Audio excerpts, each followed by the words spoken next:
Okay, good evening, everybody. Welcome to the November 7th, 2024 meeting of the New London Board of Selectmen. This meeting is being recorded. I will warn everybody tonight that we have 10 agenda items, so I'm going to be a little bit more strict about managing the time as much as I can this evening, because we have some very important discussions to have tonight. I also just want to begin by thanking the election officials, our town clerk, our moderator, our assistant moderator, and all of the ballot clerks for an outstanding job on Tuesday. We had nothing to be wrong.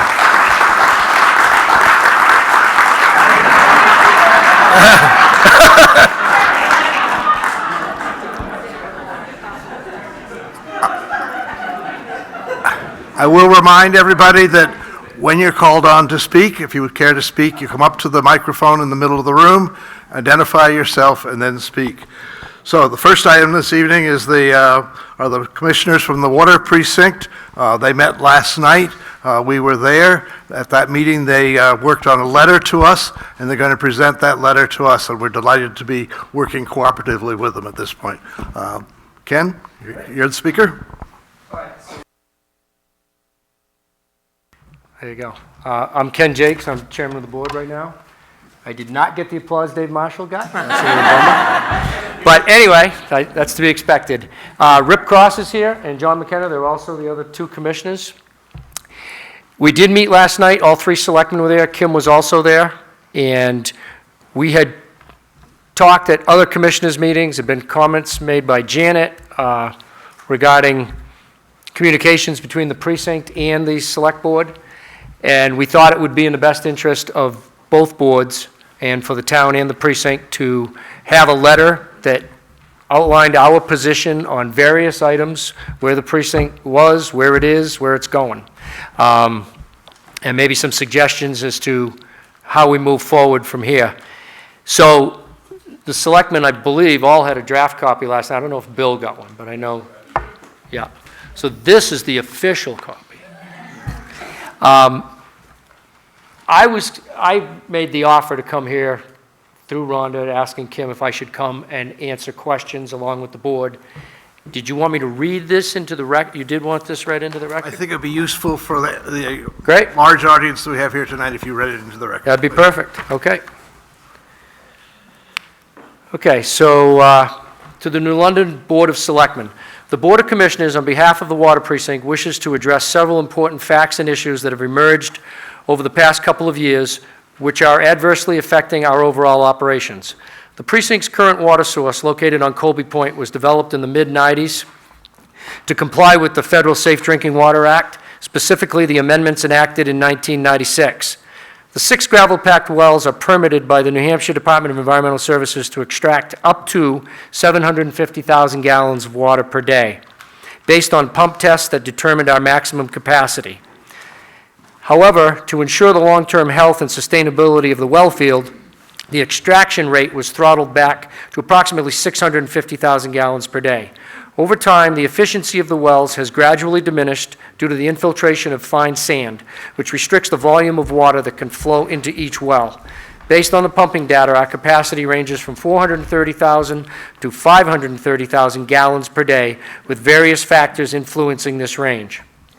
Several developments have positively impacted the water consumption within the precinct. Development rights acquisition. The Osmond Sargent Land Trust has secured development rights and easements, helping to safeguard important water resources. Number 2, enrollment fluctuations at Colby Sawyer College. Changes in student enrollment have influenced overall water demand over the years. Middle school relocation. The relocation of the middle school to Sutton has affected consumption patterns. Number 4, integration of the sewer department. The transition of the sewer department into the New London Public Works Department, along with significant rate increases, has prompted many water consumers to adopt conservation measures to manage their sewer bills. And number 5, boundary maintenance. The commissioners have been proactive in maintaining the precinct's existing boundaries, allowing for growth through the expansion of properties, allowing for no growth, that's what that should say, through the expansion of properties seeking to join. These factors have collectively contributed to a more sustainable approach to water usage in the precinct. Over the past decade, the precinct has experienced modest growth, averaging 2 new service applications per year. This steady pace has allowed us to maintain an adequate water supply and sufficient fire flow. However, in 2022, the town of New London approved zoning ordinance changes that reduced the density in the commercial zone from 10,000 square feet to 5,000 square feet per unit, aiming to increase opportunities for rental housing development within the precinct. Subsequently, over the past few years, the town also expanded allowances for accessory dwelling units, ADUs, that overlap the precinct. Both changes have negatively impacted the precinct's ability to meet its water demand, and they were neither anticipated nor discussed with the commissioners prior to approval. Additionally, it is concerning that the 2 major development projects have received final approval from the New London Planning Board without a confirmed water supply from the precinct. Moving forward, the precinct voters approved $30,000 in 2022 to look at options for additional water source development. That study did not recommend additional development on the Colby Point well field. It was concentrated on potential bedrock well sites in and around the town of the New London area.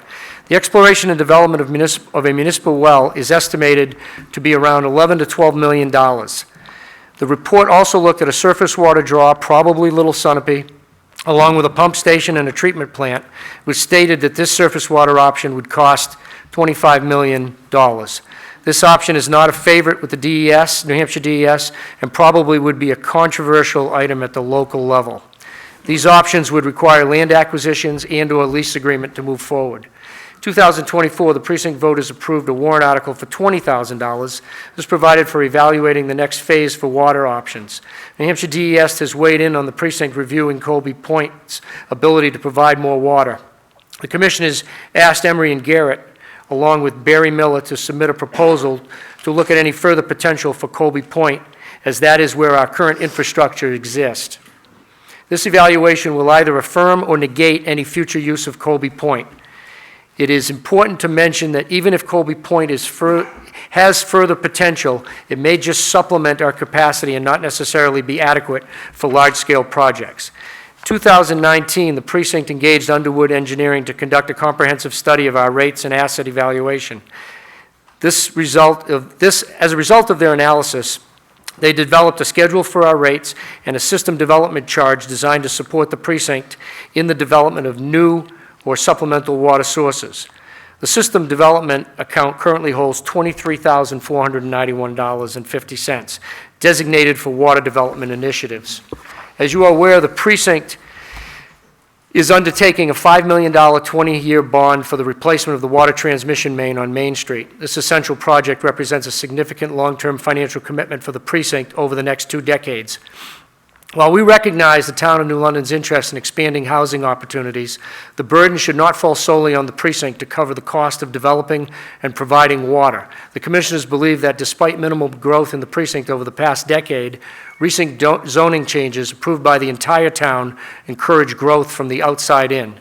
If the town wishes to increase density within the precinct boundary, it is only fair that the town contributes to the development of new municipal water sources to meet the increased demand. In closing, the precinct fully supports the town of New London's efforts to enhance housing opportunities. We believe that sustainable growth must be matched with adequate resources, particularly in water supply. Therefore, we encourage the town to initiate discussions on how it can support the precinct in identifying and funding additional water sources. Collaborative efforts in this area will ensure that the growing demand for water aligns with the town's housing initiatives, ultimately benefiting the entire community. That's submitted by the board. That's as fast as I can read, Bill, just so you know. Thank you. Bibi, do you have some questions or comments? Yeah, Ken, do you want to talk about what you all decided to do last night at your meeting? Yeah, so last night, the commissioners got the proposal from Emery and Garrett and Barry Miller, who's our pump and maintenance guy, has been since the mid-'90s on the point. And they've submitted a proposal to the precinct to either determine whether or not Colby Point has any further potential or whether or not Colby Point is just in a state of diminishing returns as far as the water is concerned. So we accepted the report, voted to go ahead with the project. It's a $77,000 project. There are 5 tasks. They are sequential, and they're going to get started on it as soon as possible. That report is online on the Precinct website, so you're more than welcome to read through it. And if you have any questions, you're more than welcome to call me at home. That's where I am at night. I do not have a cell phone. Do you want to talk about the rate? We made a change in the rates. So our rates, the precinct has a twice-a-year billing. We charge $55 per 10,000 gallons of water and $2.20 per extra extra 1,000 gallons over and above the 10,000, you're billed $2.20.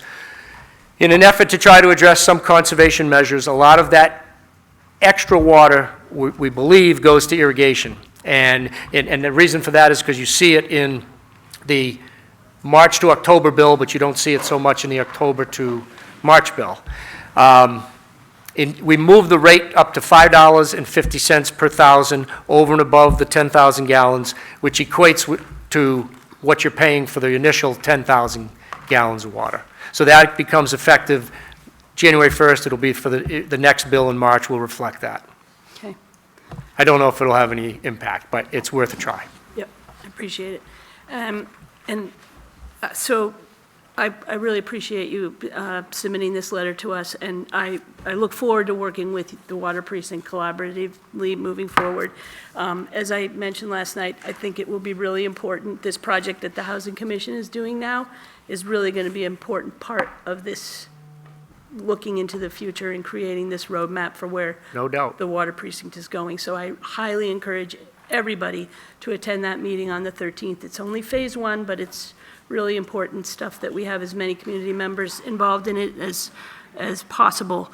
And I did want to ask one question in your letter where you say both the zoning changes, which, if I understand correctly, Adam, were both state mandated. Maybe initially started with town, but then ultimately were state mandated changes. Do I have that sort of right? Sort of, but I can provide more context there if it's helpful. Before you do that, because you should do that, but my question then is, where you reference both changes have negatively impacted, could you explain that a little further? Well, I'm not going to explain it. I'm going to tell you how we see it at the precinct. So when I look at it and I say that the precinct has existing boundaries, we've protected those boundaries, we've had a lot of peripheral interest in getting into the precinct because town water benefits the developers, no question about it. And we've been pretty staunch on trying to keep the boundaries as they are, and also not letting people out of the precinct. People who live on the periphery that say, well, I don't have a water main come up by my house. That's a follow the money deal. Developer chose not to put it there, that's not my deal. It's like living on a dirt road, the developer didn't pave it, but. So when you change the density within the precinct, though, to be able to accommodate a project or to be able to make a change to try to accommodate ADUs, that adds more build-out within the precinct. And I get the fact that that's where the town services are, that's where the sewer is, that's where the water is, that's where you really would anticipate to see that growth. But that's not been the driving force for the last decade or more, as I said to you last night after the meeting. It hasn't been. There's been enough. We see it from the perspective that there's been an awful lot of initiative when large tracts of land come on the market for various groups to try to be involved to protect the development rights of those places in town. We've all seen that. Well, I think we're going to get more answers out of this study that how much more development can actually be done within the water precinct. And I think that will help us as we're moving forward to talk about the capacity of the water precinct. So just so you know, the precinct has been talking about supplementing the water supply for over 10 years. I mean, Jimmy Crescenti was on the board and we were talking about it. And there has been, as I said in the letter, there's been ample water for the growth that we have seen and have noticed over the years. Mm-hmm. And so that is changing when you have a major project that comes in and happens not in a time frame of 8 to 10 years, but in a time frame of 1 to 2 years, the reaction time to that is difficult. I mean, it takes a long time to develop a water source, and you're going to see that. I'll let you respond to the, Sure. I mean, I think, first off, it's important to remember with utilities that you're never going to have the total capacity of what the maximum build out of a community is, right? I mean, you would never invest in the sewer infrastructure or the water to accommodate everything that could exist down the road. It's dynamic. You're always going to be adjusting based on that. As far as the Twin Pines project goes and the density changes, while that did change the mechanism in which they could apply to the planning board, it didn't change the ability for that project to exist. We've had workforce housing overlay district on the books since 2009, and how it was written at that time actually allowed them to come to the planning board and request whatever density they needed in order to make the project financially viable. We've changed that since then. Last year we put some more concrete numbers to the density for workforce housing. But essentially, they could have had 60 or 100 plus, however many they told us. I think they'd probably argue right now 60 is not quite what they need for financial viability. And so while the mechanism changed in 2022, the density that they could have been allowed really didn't. As far as those conversations that happened during that time, John and Jim did attend all of our work sessions with the planning board, discussing the density changes and requesting that we actually rezone the rest of the Crescenti property from R2 2-acre zoning to 10,000 square foot zoning at the same time. The planning board decided not to move forward with that at that point. They felt like just moving forward with the changes in the commercial is what made sense then. But certainly, Water Precinct was at those meetings, and we appreciated John and Jim participating in those conversations. As far as the ADUs go, ADUs came on the books in 2004, allowing every single-family residential property in the town to have an accessory dwelling unit. The process at that point was slightly different than it looks today. In 2016, there was legislation that required towns to update their ADU regs if they didn't meet the new state statutes. At that point, we changed to a conditional use permit, which essentially gives the planning board some latitude to change some design standards of a conditional or of the accessory dwelling unit. And things like we could no longer have a minimum threshold of size for the accessory dwelling unit, and we previously did have a minimum of 300 square feet. State building code dictates how small a dwelling unit can be. We had to take those sorts of things out. But as far as the allowance of them, the 2017 measures did not change their allowance. They'd been on the books now for 20 years. So I think it's important context to be in, but also to understand that planning and utilities, it's all dynamic, and this is always going to be a part of the long-term conversation, whether it's sewer or electric or water. That there's always going to be a need to assess capacity of all of those systems. As far as the final approvals from the planning board is bound by state law to give a determination in 65 days, and so you almost never have all of your approvals needed, whether that's a alteration of terrain permit from the Department of Environmental Services, whether it's you folks, the selectmen, granting the sewer connection, whether it's the water precinct, other DES. This final approval does not give them the ability to put the shovel on the ground. We've still got to do building permits and a variety of other processes that go along there. And most of those can't happen in the 65 days before the planning board. So I think I don't have a copy of the letter, so I think that was sort of my notes. But that's good. I'm good. Okay. Thank you. Yeah, Ken, do you want I just want to say one thing. to? Yeah, please. In my little mind, when I look at that and I hear you say that, I understand the planning board's restrictions and what they have to operate under. I've been on the planning board in Springfield 20-some odd years. I would consider something that does not have one of the integral parts of making the project move to be a premature development. And that's how I would approach it. But I just think that before too much time and energy and money gets expended, all of the parameters that are there need to be looked at. That's just my feeling about it, And And certainly in the Twin Pines project, they were. I mean, we were in the middle of that when we figured out that the capacity was an issue, so that we were able to continue the hearing, and they were able to adapt to a private system and put in all the infrastructure before getting final approval. So when Twin Pines got their final approval, it was the understanding that they would have private infrastructure for the domestic service and precinct for the water, or the fire suppression. Obviously, a lot has taken place since then, and we're all in a different place than we were a year and a half ago. Yep. But those were very much conversations throughout the site plan review process. That's fine. Janet, you? So I think this is just the beginning of some great conversations that we can have at this point. I mentioned to you last night that we're all interested still in the Twin Pines issue. You know, we've got the $600,000 that we've offered to the water precinct as part of that. I think we'd like to have that come to fruition because we think that will help you and help the project. I listened today to the preliminary hearing on their Lawsuit? it's not a lawsuit, they're appeal. It's not a lawsuit, it's an appeal at this point. And we're going to follow that closely, but I hope we can all work closely to try to make that happen. I was encouraged by the Emery and Garrett discussion last night. I appreciate your going forward with that.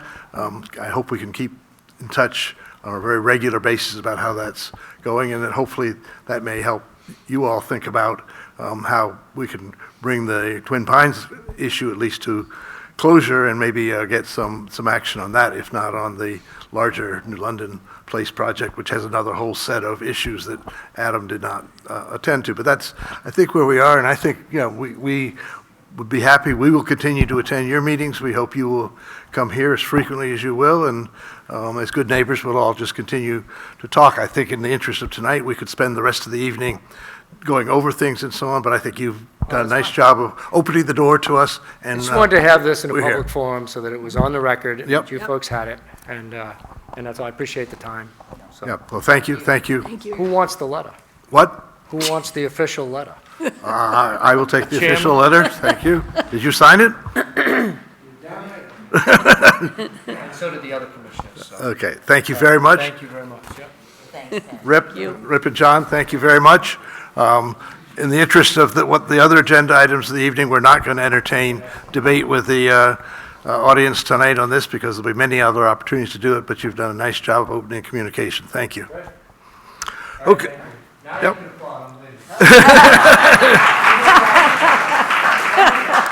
Thank you. Okay, moving right along, the next item on the agenda is, relates to the petitioners from, the petition from regarding the Elkins swim line. For those of you, there may be few people that don't know what this is all about.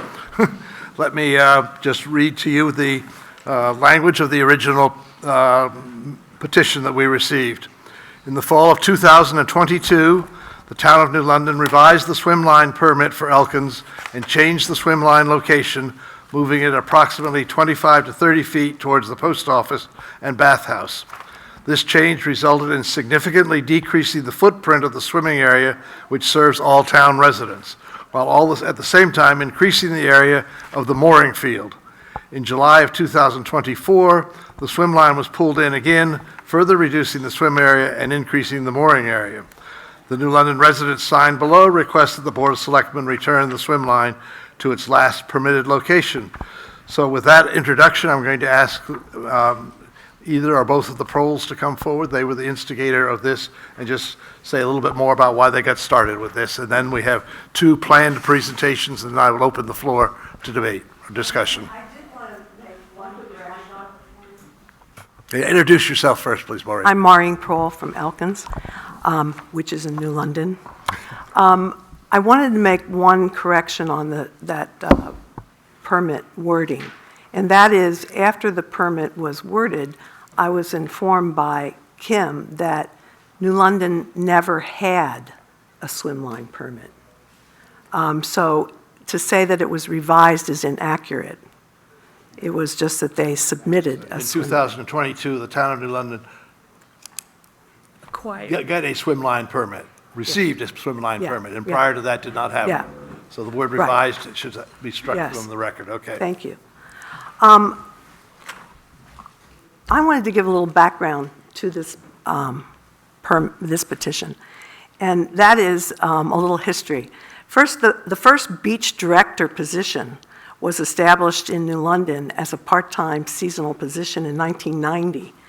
And from 1990 to roughly 2015, the swim line was always returned to the same location year after year, as confirmed by Bob Harrington last summer. Although other people have said anecdotally that there may have been small incremental changes made on that swim line location between 2015 and 2020 that only became obvious when the boats became moving more towards what was the old swim line. It became more obvious where that was. A little over a year ago, in fall of 2023, I approached some staff at the town office and asked them about the increasing number of boats in the little cove in Elkins, the Elkins end of Pleasant Lake, and that the swim area appeared to be significantly reduced in size. I was directed to speak to a representative from the Elkins Mooring Cooperative, which I did the first week of May this year. And she told me that I should look at the Elkins Mooring Cooperative website for some answers to my questions. And it was very helpful. It did answer many of my questions, but not all of them. So I requested a meeting with that representative and Bill Helm for two reasons. First, I wanted to ask more questions about the mooring field.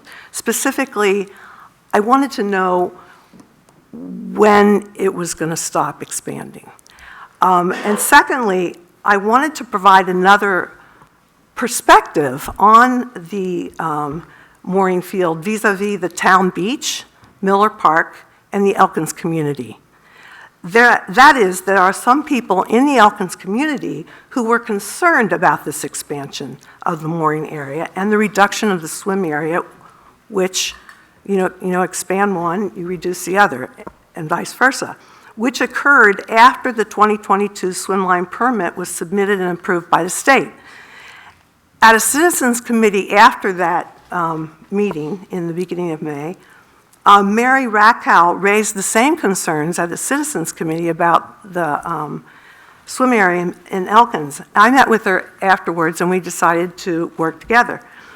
So the Board of Selectmen agreed to take up the issue of the swim line when the swim season was over. I was told the people who shared our concerns should show up at a selectmen's meeting regarding this issue and make their position known.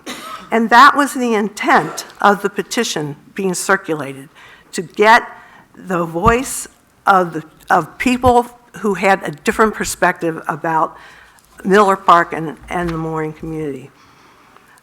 Rob and I don't own property on the lake, and we don't own a boat on the lake.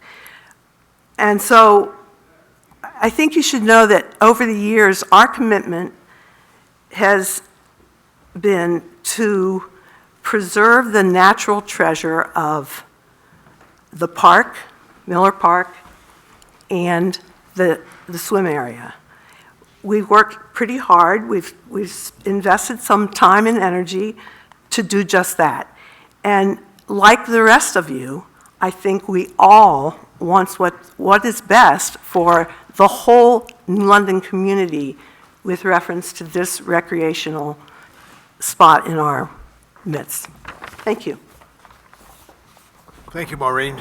So now, Ron Rackow, I'm going to ask you to come forward first and tell us what your presentation, and then I will ask Tyler to come after you, okay?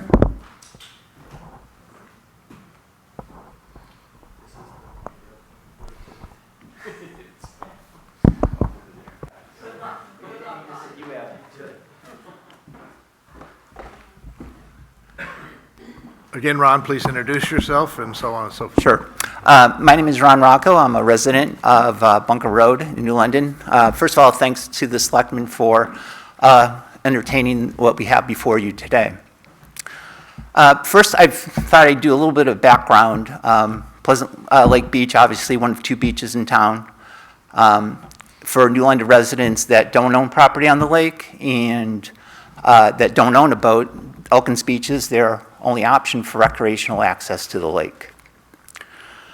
The mooring field, I looked back on some ortho photos going back to 2009.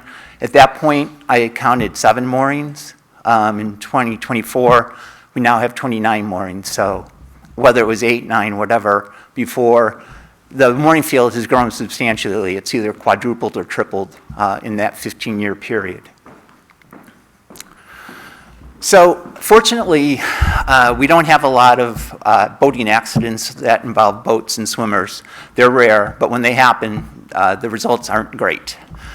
And I feel that the concentration of boats more closely to Elkins Beach really requires us as a community to be attentive, cautious, and vigilant when it comes to matters involving safety of everyone that uses the beach.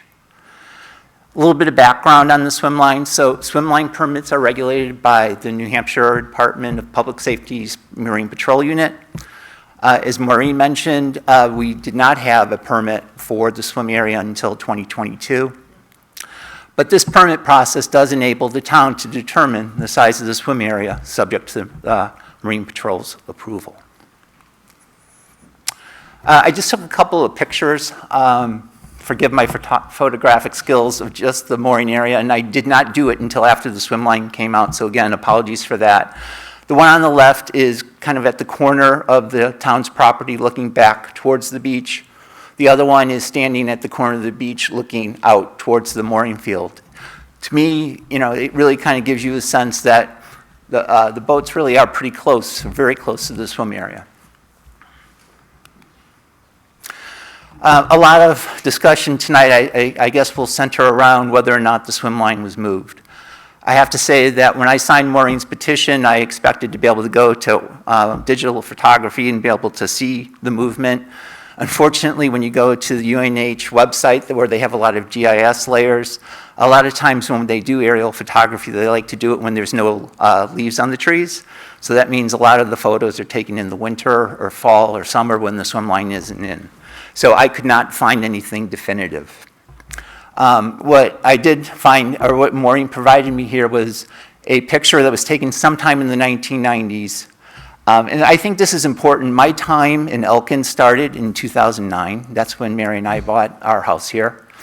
And this really kind of squares with my recollection of what the swim area used to be, where we had a floating dock for the kids very close to the beach.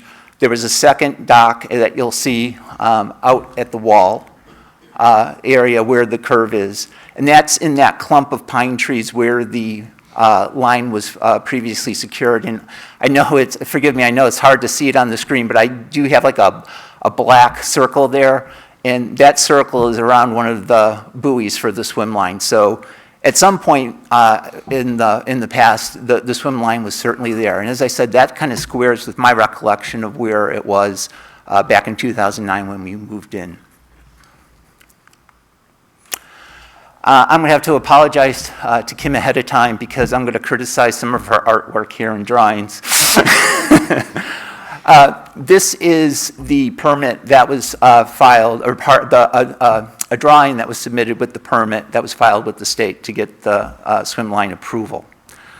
And if you zoom in on this, there's a couple of things that concern me about this line. Now, I think Kim was just wasn't necessarily trying to provide an exact scale drawing of what's happening here, but it is what we're indicating to the state of where the swim line is. So 2 things concern me about this. When you look at this map, it appears as though the swimming area is much larger than the mooring field.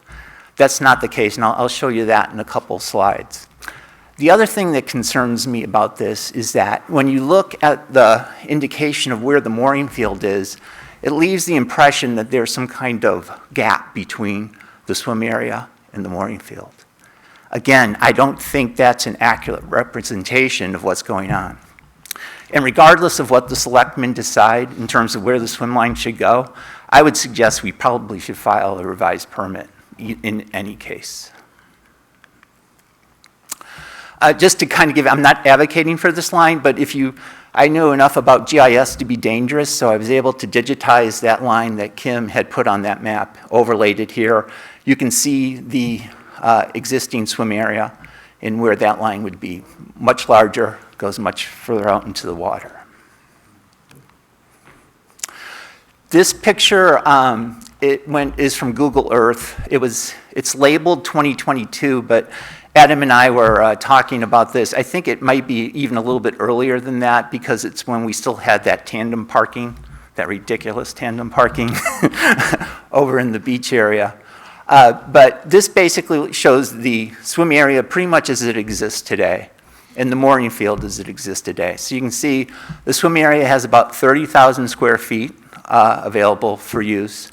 The mooring field is approximately 70,000 square feet. So it's basically a 70-30 split between mooring field and swim area.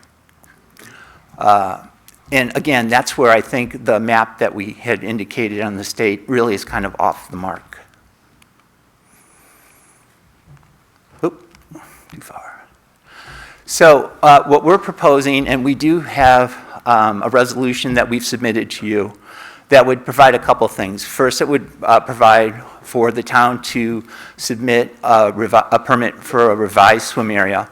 That would include the area in that green, with that green line, and then connecting to the existing swim line. What that would do, it would go out to where we believe that the line was anchored previously, and then go out into the water, and then join up with the line. That would result in about 40,000 square feet of swim area compared to the 30,000 square feet we have today. And it would result in a mooring field of approximately 60,000 square feet. So we'd go from a 70-30 split to about a 60-40 split. A couple of, and the other thing that the resolution does is it directs that a new permit be filed, but it also states that the swim line should not be moved unless there's some action taken by the selectmen and a new permit is filed from the state. So we don't have any questions about this going forward. Just a couple of quick observations.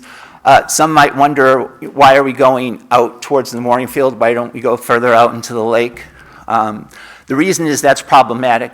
Pleasant Lake drops off and gets considerably deeper there. We already have a variance from the state in the permit. The state wants you to be in 6 feet of water for a swim area. They've allowed us to go out to 9 feet just so we can have a decent sized swim area. But to go out any further, we're going to be in much deeper water. I don't think we should do that as a community, and I don't think the state would approve it. The other thing that I wanted to mention is, one of the things that would be helpful from a safety perspective is to create more of a buffer between the boats and the swimmers. And this came up in one of the citizen review board meetings. The whole notion that we filed a permit for the swim line at this area, but maybe we also have a second line that would run parallel to the swim line that faces the mooring field, just to provide a little bit of extra buffer room between the swimmers and the boats. So with that, I thank you for your attention. And if you have any questions, I'd be happy to answer them. Okay, now I'm going to ask Tyler Kipp to come forward and make his presentation. Then I'm going to ask Kim to speak on behalf of the town and also ask the Recreation Director if he has any comments. So, Tyler, you're up. Want me to go before that? What? Yeah, I think he does. Yeah, Tyler. Yeah. Sorry. All right. Do I need to speak into this? Yes, you do. And you need to introduce yourself. And is the green button on? Makes sense. All right. Hi, everyone. I'm Tyler Kipp. By the way, I recognize a lot of you. I live at 495 Elkins Road. That's just a little past the gazebo. I moved to Hillcrest Street in 2013. Both my kids were born there. I have been walking to the beach just about every day with my kids. Been a member of the Elkins community. It is at foremost the most important thing to me. I help organize the Pleasant Pedal that we do on Monday nights at 5:30. This is an open invitation for anybody who would like to join. We meet at the post office. bike around Pleasant Lake. Normally happens in the summertime, but slows down during the school season. My daughter and her friends, they swim to Blueberry. We organize that. We have a local legend contest of who runs around Pleasant Lake the most. This is all on Strava. I know a lot of you walk. I see a lot of you out there walking past my house. I've run by yours. I know you're doing it. There's an open invitation also to become the local legend. Either way, I gotta keep moving. The Pleasant Try, the organization, I can't, I love Elkins and have everything in the foremost in its interest. And I guess that's why I'd say my feelings were hurt when this came out. I understand that maybe it wasn't most accurate, but I just have to reread it because I need to get over it. In the fall of '22, the town of New London revised the swim line, submitted a permit. The Elkins changed the swim line location, moving it approximately 25 to 30 feet towards the post office and bathhouse. This change resulted in significantly decreasing the footprint of the swimming area, which serves all town residents, while at the same time increasing the area of the mooring field. In July of 2024, the swim line was pulled in again, further reducing the swim area and increasing the mooring area. The New London residents signing below request that the Board of Selectmen return the swim line to its last permitted location. I understand that there wasn't a permit until 2022. I guess for someone who has been using the beach for the last 13 years, to read that people actually believe that it's been moved twice in the last 2 years, when we have town officials saying that's not true, I'm having a hard time stomaching that. I will get over it. I can't help also, though, to know that I never saw this petition. If someone was moving the swim line or decreasing the swim area, I would be the first to sign it. I probably wouldn't wait for a petition to make it be known. I first and foremost am concerned about the beach and the preservation of it. Everything I do is for that, for my children who use it. On this petition, I'm not trying to call anybody out. These are my neighbors. These are my friends. I know these people. Over 40% of them live on the lake, have their own lakefront property, or even their own beach. I'm just surprised. I know them. I'm not trying to call anyone out, but I can't help but think this isn't about the swim line.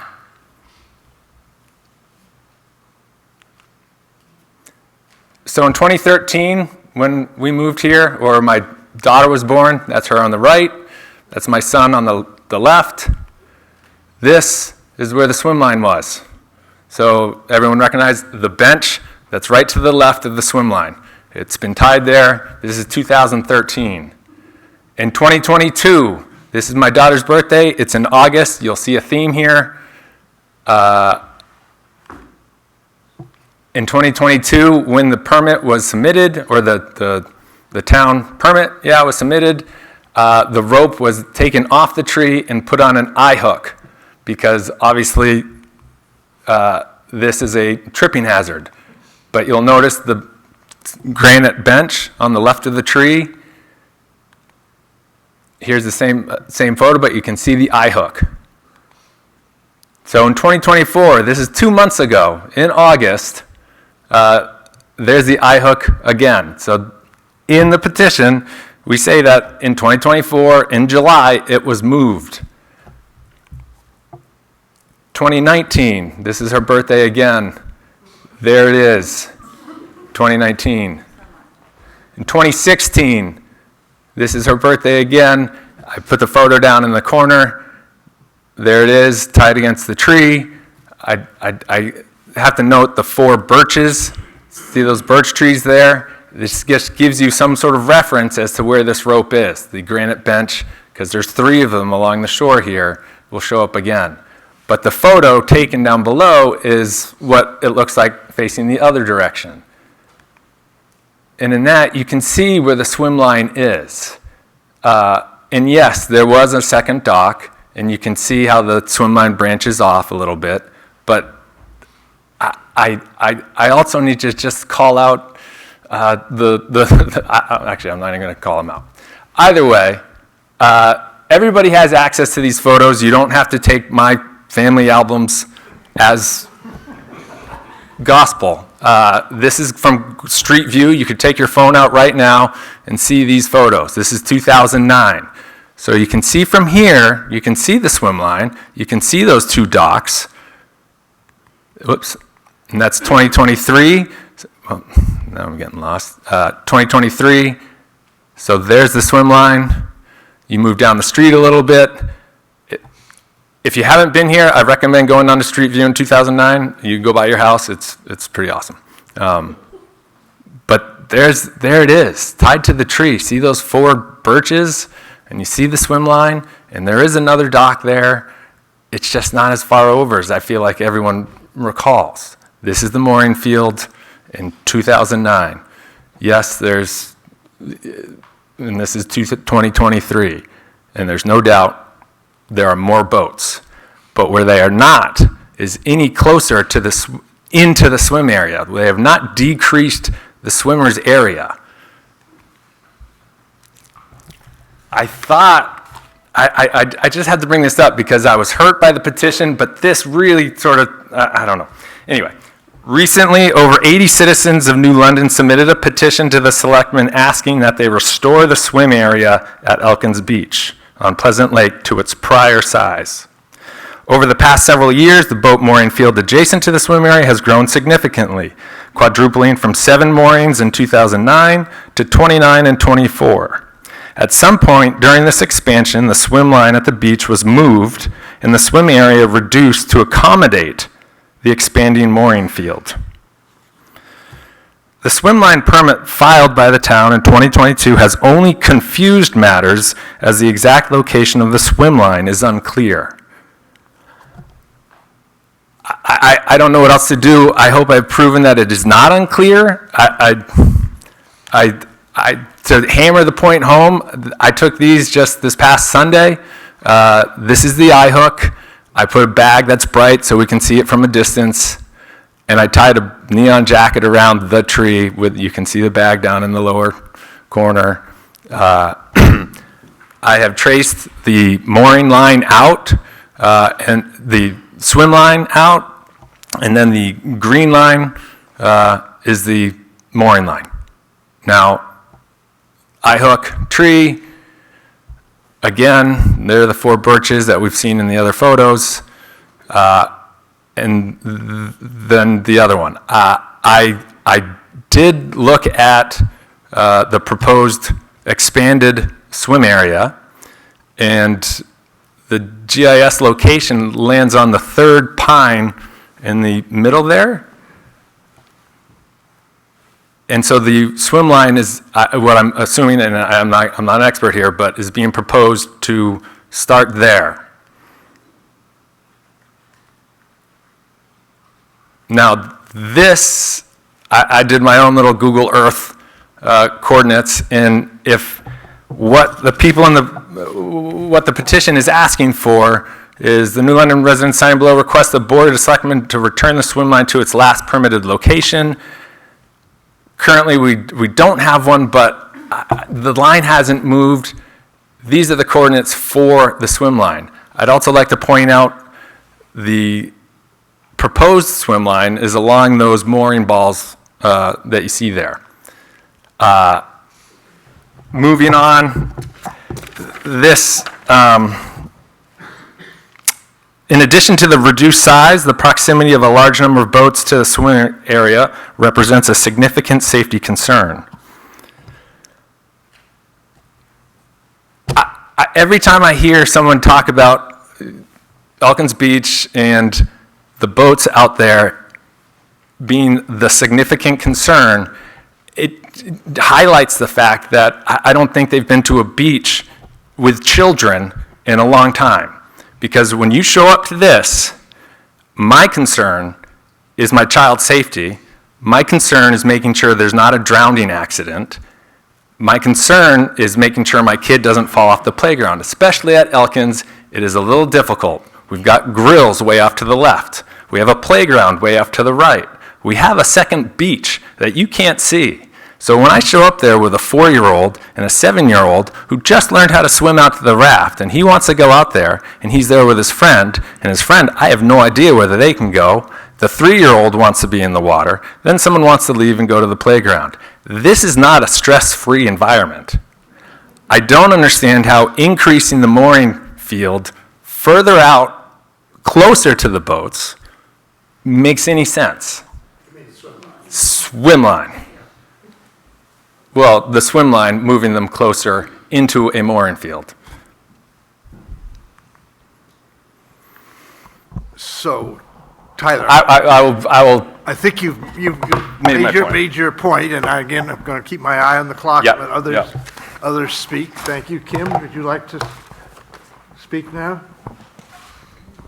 Thanks, everybody. Thanks, Maureen, for correcting the petition, because it seemed from the petition there were those that thought that I purposely revised a swim line permit to increase the mooring field and decrease the swim area, which hopefully everybody understands now. That wasn't the case.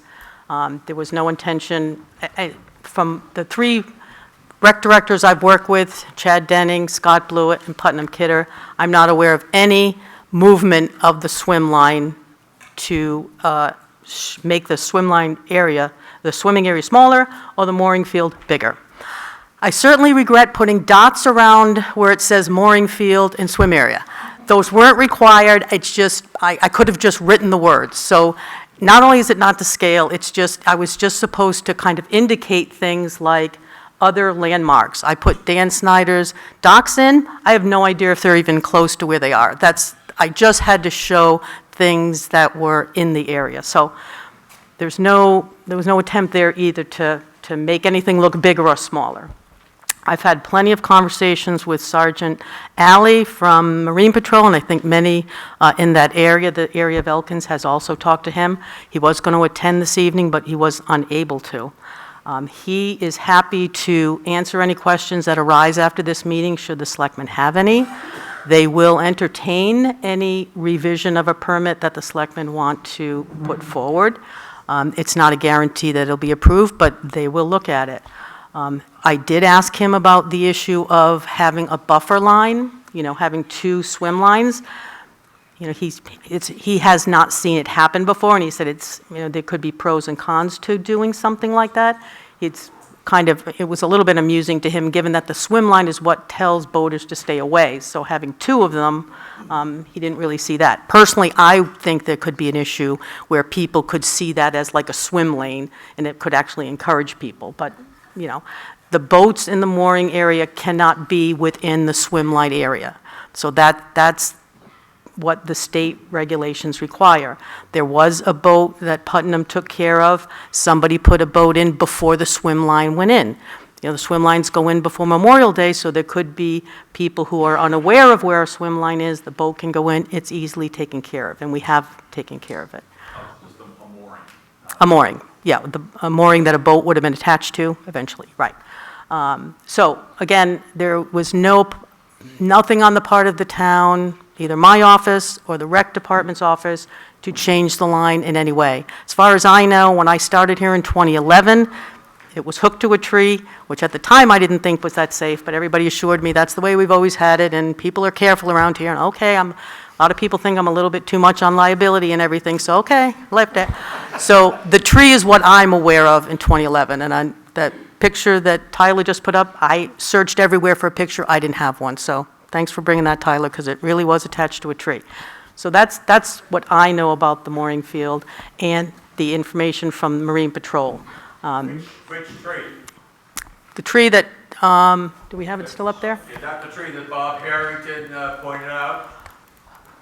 Well, it should be, because that's where the line was tied to. Bob, it's the... Excuse me, Rob, if we're going to have conversation, it's got to happen up here with the microphone, and I'll let Kim complete her. Right, I would say Bob was here longer than I was, from 2011, that's where I'm saying, that's when I came here. That's the only information that I have, that it was there. Could have been somewhere, I forget when the town bought the beach, 60s or 70s?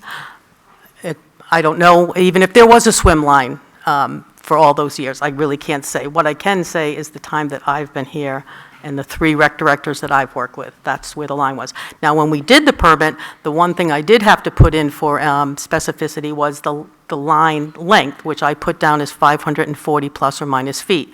And I got that with the help of Adam. We looked at one of the aerial photographs where you can see the swim line. And so we just used the measuring tool from the GIS system in the town, on the town's website, and figured that out. So it's 540 plus or minus. I'm not sure whether Ron had an amount, how many feet he wanted the swim line, but that's really, if you look at the state permit, it doesn't really ask for much on, it doesn't ask for GPS coordinates or anything else like that. So that's what I have on that. Okay, thank you, Kim. Putnam, would you like to comment as the current rec director and manager of the beach? So my name is Putnam Kidder. I am the rec director, and I have presented, just I'm going to read something talking about the information that gives an overview of the actions I've taken as related to the concerns brought up in the petition. So I've been managing the beaches for the past 4 summers. As rec director, my areas of focus as related to this discussion are getting the beaches ready, safely managing and maintaining the swim area during our beach season and end of season takedown. In the summer of 2022, this tree the people were talking about had been used in the past as the far left boundary of the swim area, and that was relocated to an eye bolt sunk into the rock wall directly in front of that tree. It's placed in front of the tree where it's tied to, and the move was made, as people have described before, to ensure safety and remove the rope as a tripping hazard. We talked about the permit being put in 2022, and during my 4 summers, I have communicated as necessary with the mooring cooperative members on matters related to the swim line to the swim area. From my perspective, all interactions have been positive and constructive. Each subsequent season, the same locations have been used for setting up the swim area, the eye bolt on the wall, to the left on that retaining wall, anchors in the water to mark the corners, and a tree on the far right on the small beachside shore. There have been no decrease in size of the swim area during my 4 years managing the beaches. The system is subjected to the weather year-round, and the lines can move slightly or need to be reattached in the wind and the waves of summer. Lastly, in my 4 years at the beaches, I have not witnessed personally or heard from my staff of the swim area being too crowded with people that it caused a safety concern. I look forward to hearing other people's perspective, and it's my honor and privilege to be able to manage a great resource for the town. Thank you, Putnam. Can I ask Putnam one question? Just one question, Putnam. How many docks are out there in that swim area? Are there still those 2 far out docks or just 1? There are 2 docks. There still are 2? Yep, so we have one- two on the left side Yep. by the, and then there's a smaller, like, kiddie dock in the middle, One, okay. right out on the shore to the left beach. There's nothing off Trying the to right remember. side. Okay. They're rafts, right? They're not docks? Yes, rafts. Okay. I mean, you're not going to attach your boat to it. I was not insinuating. Yeah, 2 floating rafts, wooden floating rafts, and then, the smaller plastic kiddie raft. Yep, thank you for clarifying that.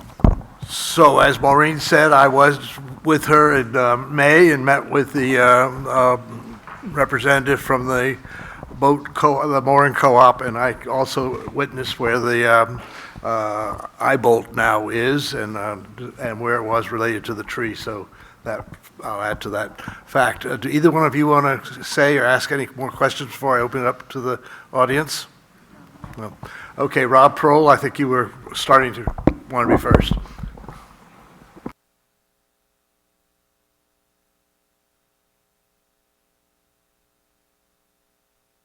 Press the button. Where you moved to Elkins in 1989, and we raised our 3 children there and spent a lot of time at the Elkins beach. And at that time, in one of the slides that was shown, you could see where there was a raft out by the group of, there were 4 pine trees, but it was like the second or third pine tree in was where the rope was. And that was confirmed actually by Bob Harrington this year. When Bob was down there, I asked him, I said, where was the swim line? He says, well, it used to be right by that third big pine tree. In fact, there's an old mooring right down in the water, which has now disappeared, but it was in there in the springtime. We also had 2 of our kids were lifeguards. Tom was a lifeguard, around 2000. We had swim lines every year. They would dive down, the moorings were there, and they'd hook the swim lines up. Tom has indicated, it was at that tree at that point in time. Bob Harrington suggested to me that he noticed the line was incrementally moved. He didn't say who, but it was moved closer in towards the beach house. My suggestion, if there's still an issue around this, have Bob come down and have him, meet. He was our DPW director for many, many years. He knows where the line was. And secondly, when our kids were lifeguarding, the size of the beach was larger than it is now. As lifeguards, there was never any issue about the beach being too large. It was always on very hot days. It was always difficult when the beach gets crowded to actually, see where everyone is. And they like the idea of having a wider area, more beach space. And as the town grows, we're going to need a larger swim area. We don't have any other options. So I think part of the disconnect is that what was going on before 2010 and what is going on after 2010. So I think that's part of the discrepancy that we have uncovered tonight, was that the swim line earlier was further away. It did get moved at some point by somebody around 2010 or 2012 to 13, and that's where we are today. So hope that kind of clarifies it.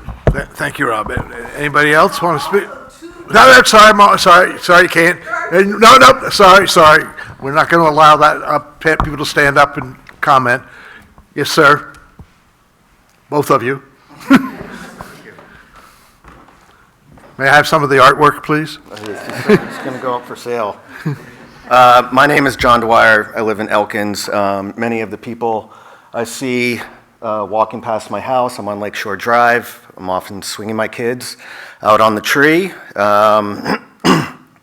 And I just want to give you my perspective as somebody that has their kids born here in Elkins, and I'm fortunate we get to use the beach all the time. Putnam taught my kids how to swim at a couple different sessions using the town lakes, and so I'm just going to read this here if you don't mind.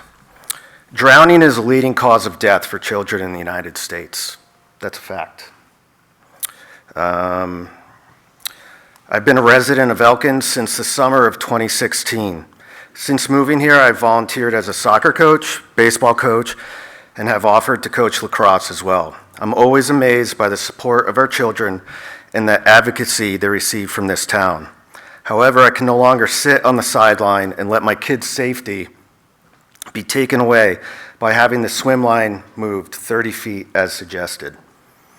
Let's be clear, this isn't about the swim line, and it's obvious that my kids and others who use the children's side of the Elkins Beach, that their best interests are not at the forefront of this petition. It's about the mooring field. I've had numerous discussions about this with various people in the area, as well as with the filers of this petition, as they have admitted this as well. As the filing states, it's about the swim line. So let's discuss the swim area and why I'm against moving it. My work allows me to have a considerable amount of time off in the summer, and I often frequent the beach multiple times a week, if not multiple times daily. In 2018, when my oldest son was 2, and playing in the shallow area, he fell over and couldn't figure out how to get back up. Luckily, I was watching and grabbed him from the water right in front of the lifeguard, who then apologized for not seeing him go under. I said, "No problem, I'm here to protect him." Now, fast forward to this summer, where I saw a female lifeguard sitting on the lifeguard chair with her hood up while trying to conceal her phone so no one could see she was speaking on it while she was on her shift. Now imagine if the swim line was moved another 30 feet, and we had this distracted lifeguard on duty when someone needed her assistance. It's hard to imagine that she would be able to recognize and rescue a distressed swimmer any distance away, let alone approximately 270 feet, which would be the furthest point from the lifeguard stand to the proposed far corner of the swim line. The American Red Cross recommends that lifeguards should be able to respond to a drowning victim within 30 seconds. I would argue that by moving the swim line another 30 feet, and increasing the swim area to roughly 40,000 square feet from the current, I measured 31, just so you know, I did my measurements, 31,000 square feet, that this would be impossible. Some recommendations that I've also seen are 1 lifeguard for every 20 swimmers if they are over 5 years old, and 1 lifeguard for every 10 swimmers under 4. Others recommend 1 lifeguard for every 25.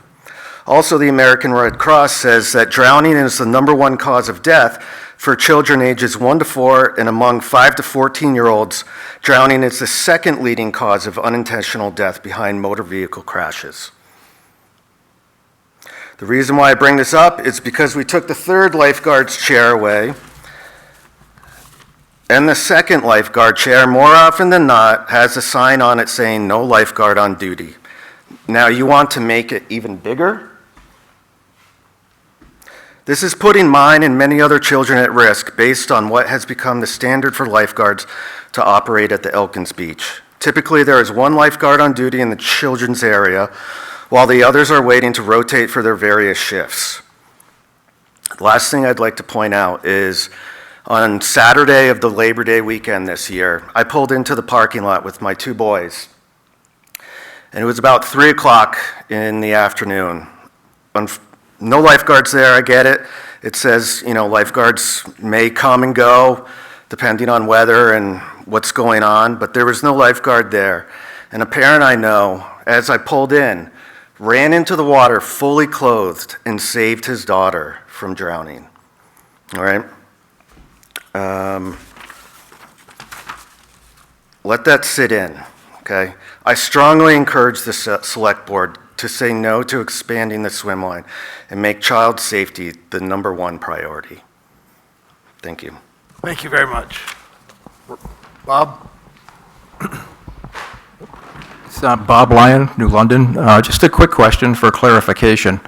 We talk about a swim line, and I've heard someone talking about a mooring line. That's 1 line. The swim line is the mooring line. Is that correct? There's 1 line that separates the swimming area from the mooring area. There is. So how much distance is between those 2 lines? It's 1 line, Oh, it's 1 line. single line. So there's 1 line, which is the swim line, but that's also the mooring line, right? No, it's not the mooring line. It's not the mooring line. The mooring line would be a line tied to a mooring and to a boat. Oh, but from a previous meeting, I think Kim was saying that there's no regulation that a boat can be right up to the swim line. No. That's what I was told. Okay, thank you. If you can clarify that. Kim, do you want to clarify, please? There is no legal distance, so you can't have an engine or any part of a boat within a swimming area. I think this cooperative is trying to have a buffer zone between the swim line and the mooring area. So again, just for clarity, what I just heard you say is that a boat could be, if this is the line, the swim line right here, a boat could be right here, right next to it, correct? Right next to it. So long as the boat itself or It's not engine in the or part line. was in. But if the wind comes and it's pushing, No, you see where I'm it going, has to be at the right? longest point. Okay, so again, there's not a separate mooring line, it's just the swim No line line. is the border. Right. Okay. Some people are suggesting there be 2. I understand. swim I lines. suggested that at the citizens meeting a few months ago. Yeah, and I brought that up mainly because I've seen people, to get to their boats, they walk through the swim area carrying 2 cans of gasoline on their shoulders, which I'm not sure, maybe you could argue that is okay. Some would argue that it might not be the safest thing, but my idea for that separate line was to create a corridor where you could get to your boats and not have to do that, was my original intention. So that answers that question. My second question, is there anybody here that can speak about this mooring cooperative? I'm really curious to know what? She's right behind you. She's Oh, okay. next up. I'm really curious about what they're doing and what authority they have, because my understanding in talking to the sergeant who runs the Marine Patrol, I could go out there right now and put in my own mooring, and nobody could say no. I mean, so I'm really wondering what authority they have. Are they vested by the state, Thank and you, what's Bob. going Let's on? let her- Okay, thank you. Okay, take it away. Hi, I'm Megan. Hi, Megan. Hi, nice to meet you. So for clarity, is Megan the Marine Patrol and I met with in May, okay? Yes, my name is Megan Birch. I live down in Elkins on Sherman Street. I know so many people in here and consider so many of you my friends, and I'm great friends with your family. I feel funny with my back towards all of you, but... But actually, you are addressing us. Okay. And the camera. Okay, here we go. So I, amongst some other people in the room, have put together the Elkins Mooring Cooperative, and I first and foremost come here because I love Elkins so much as well. All of the pictures that Tyler shared, my family is part of that as well, and we are so privileged and so lucky to live down where we consider it All Things Pleasant. We have an Instagram account called All Things Pleasant, and we love our community so much. We love the swim line. We feel like we are living our best life. Some of us do have a boat on Pleasant Lake, and we do have to pinch ourselves some days when we get to leave work at 5:30 and go out for a sunset cruise, or go take our friends and family out and jump off the diving board off our boat, and we feel extremely fortunate. Because of that, we realized many years ago, maybe 5 or 6, that Pleasant Lake was not regulated. And so, like you just addressed, anybody can put a boat on Pleasant Lake. You could put one out there tomorrow. And As long as there's public access. as long as there's public access, exactly. And it's something that's been very challenging to manage. And we said, listen, we don't have any authority here. We have no entitlement. We have no laws around this. But what we do have is a love for this area. And so maybe a few of us can come together and try to manage this the best we can. And I think all sides have said, listen, there was 9 moorings 10 years ago, and now there are 29 moorings. This summer, there were 25 boats in the mooring field. When Putnam did take over as rec director, we met with him because, like John said, the number one concern for us is the safety of our children. We are the ones that are at the beach. We are the ones that, when we see people that maybe aren't treating the swim area with safety, we want to address that. And so that's where we formed a committee to put some rules and regulations based on guidelines that other lakes have had. So what we learned, and again, we don't have a leg to stand on, per your point. We are doing this for the community, for the people that live on the lake, for the people that don't live on the lake. And it's challenging because exactly of what you said. I am not here to tell you you can't put your boat on Pleasant Lake. I am the director of marketing. I am a ski coach. I know nothing about what I have learned other through research. And so when we learned that we wanted to be safe, we said, listen, we're going to form this cooperative all around safety. That is our brand, is safety. And we met with Putnam. We learned that in most mooring field instances, that moorings are 30 feet off a swim line. So when we met with Putnam, we decided, you know what? Let's make it 50 feet. And right now, we're 50 feet off of the swim line. Now, give or take, if that wind blows, it's not the best place to have a mooring field. Nice to know you have any buffer. It's good to know. Yeah, so we do, and again, we really, really care about this community, and we know that we could see more and more boats. We have an amazing relationship with the Snyders. My boat is the boat that sunk last year on Pleasant Lake. Hello, that was fun. And honestly, without our community, without the Snyders, my husband is a painter. I think he's painted a few of your homes. We love this community. We are part of it, and we are just here and out of concern. And the fact is, if Ron's proposal goes through, that new swim line is on the first line of boats. I'm not going to be able to call people and say, I'm sorry, the town has approved a new swim line. You have to move your boat. Again, I'm Megan Birch, marketer, parent, ski coach. I'm not anybody to tell anyone where they can put their boat on the lake. Now, do I walk to the dam from my house to watch the sunset and do I want to see boats out there? No.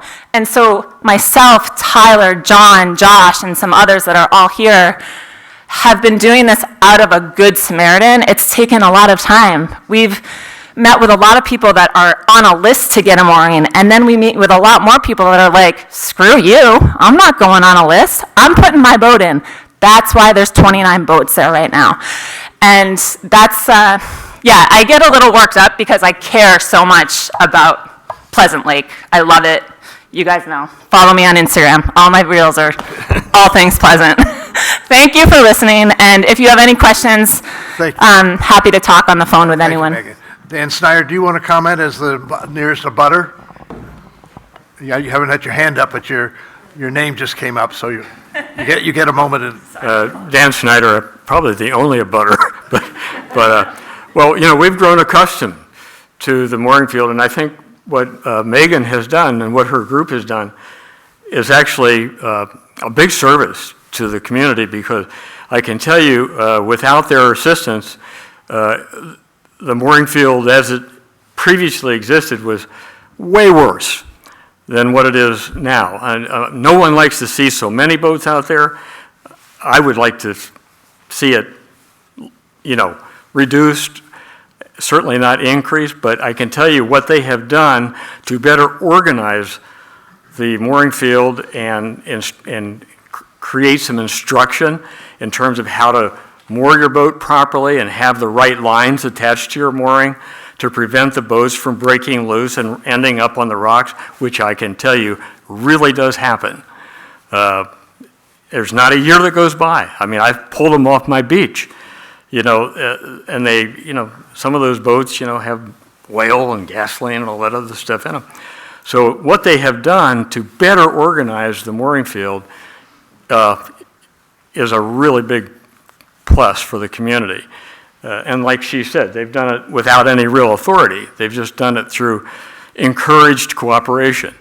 And so if you compare what it would probably look like today, if it weren't for these people to, on a volunteer basis, to try and bring more safety and organization to the mooring field, it would be much worse.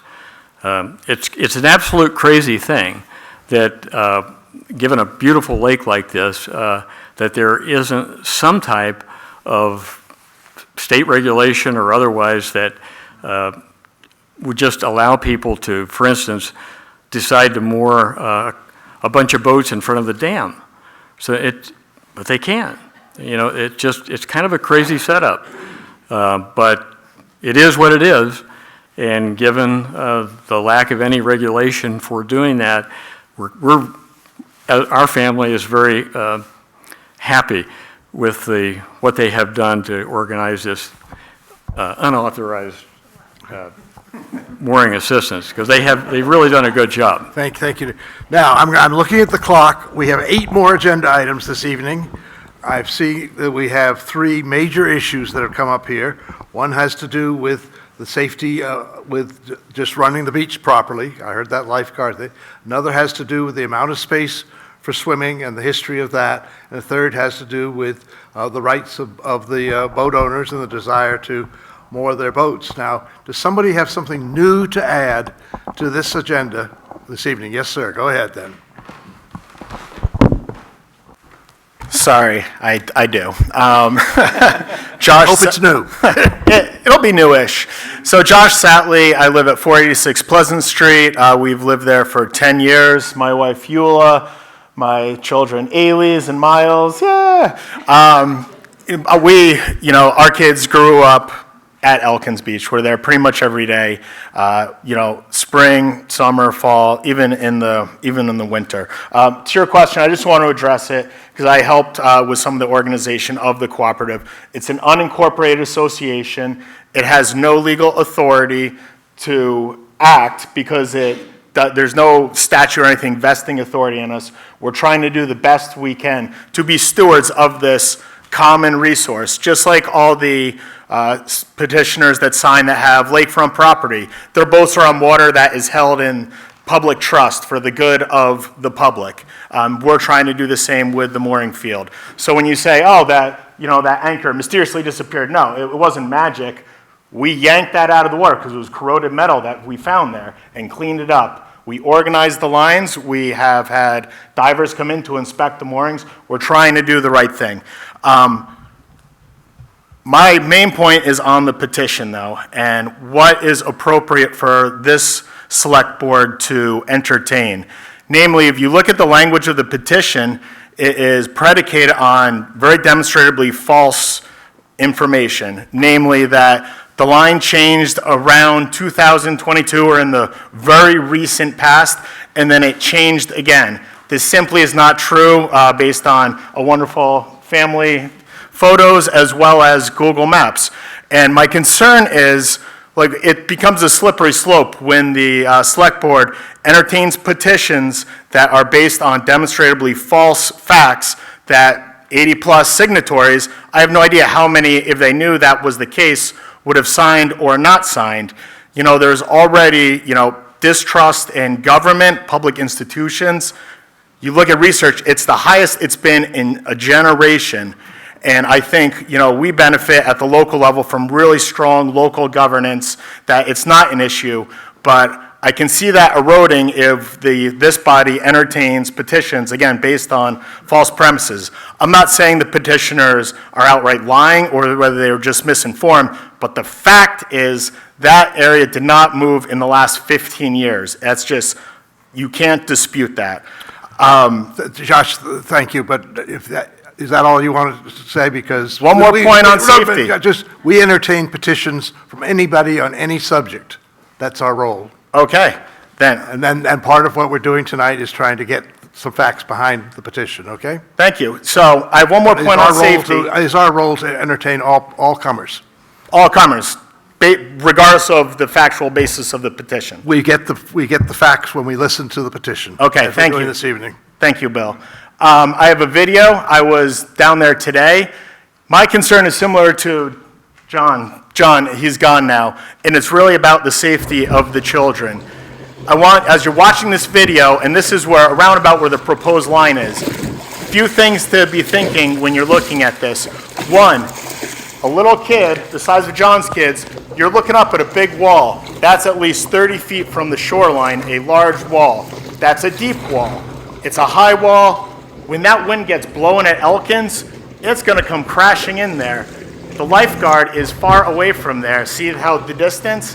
My concern is by extending this, it's going to put children in extreme risk because that is not safe. A lifeguard over there, when the wind kicks up, a kid on that wall is going to be in trouble. I don't want that on the hands of this town.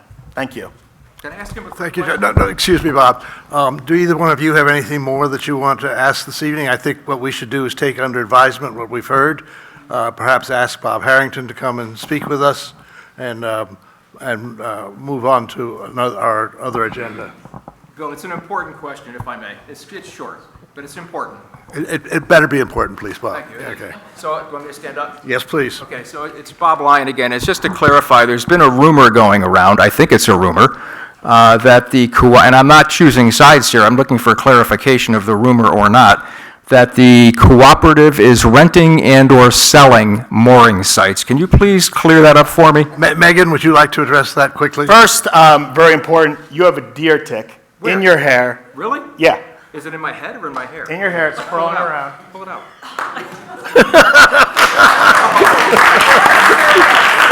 I will let Megan address this. This guy's going in the sewer.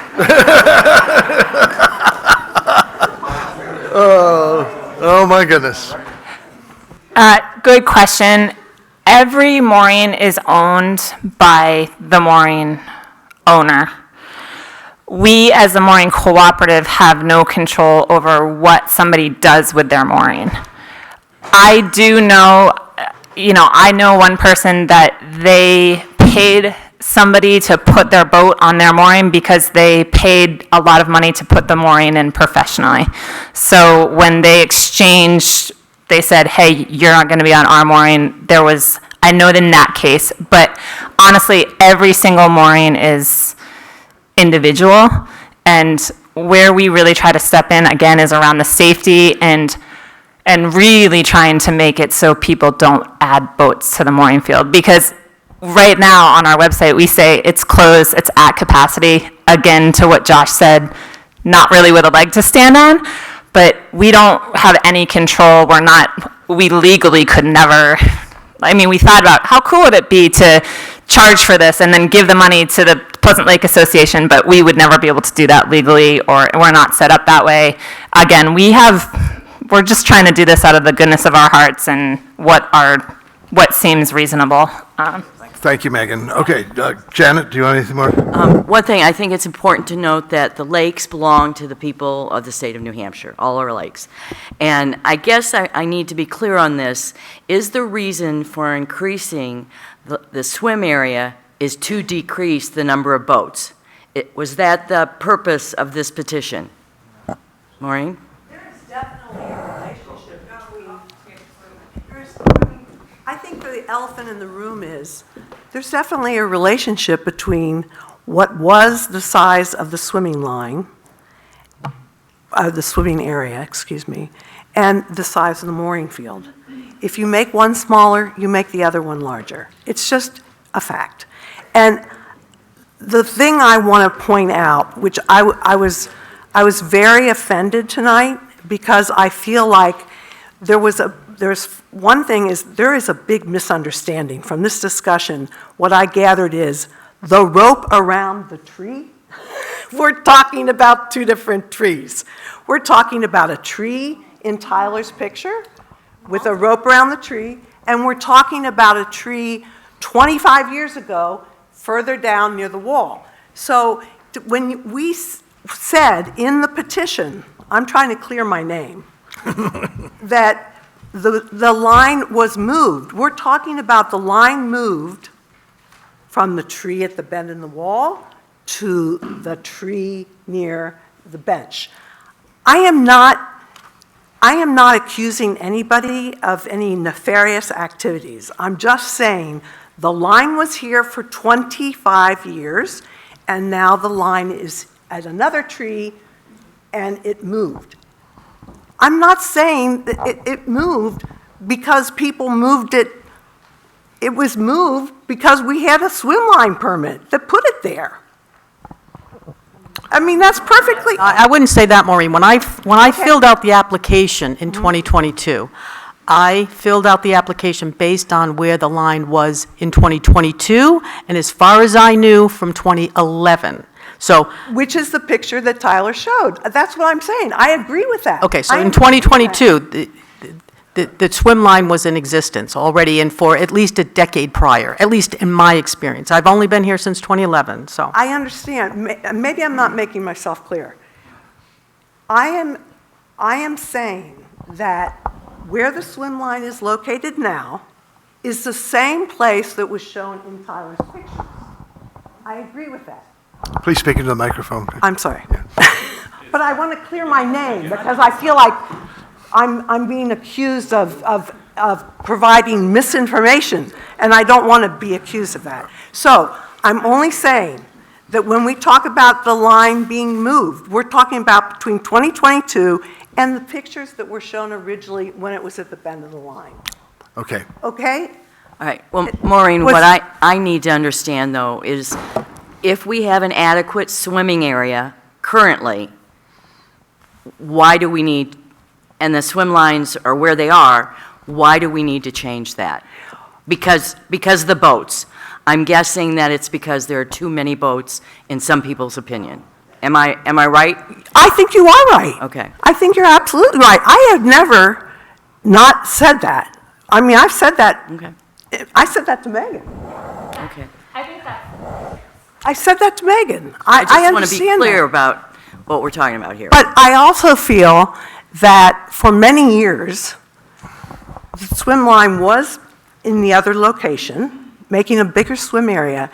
And I hate to think that people think that there were any drownings, or that there were kids that were at risk for drowning, or that people who would like the swim line, the swim area and the swim line made larger are putting children at risk. I really take exception to being accused of that. I don't think anybody's accusing you of that. Well, that's how I read some of the comments. So, BB, do you have anything else you want? I should have added to my list regulation. Clearly, I'm sorry, we're going to cut this off. We have 8 more agenda items this evening. I'm sorry, Ron.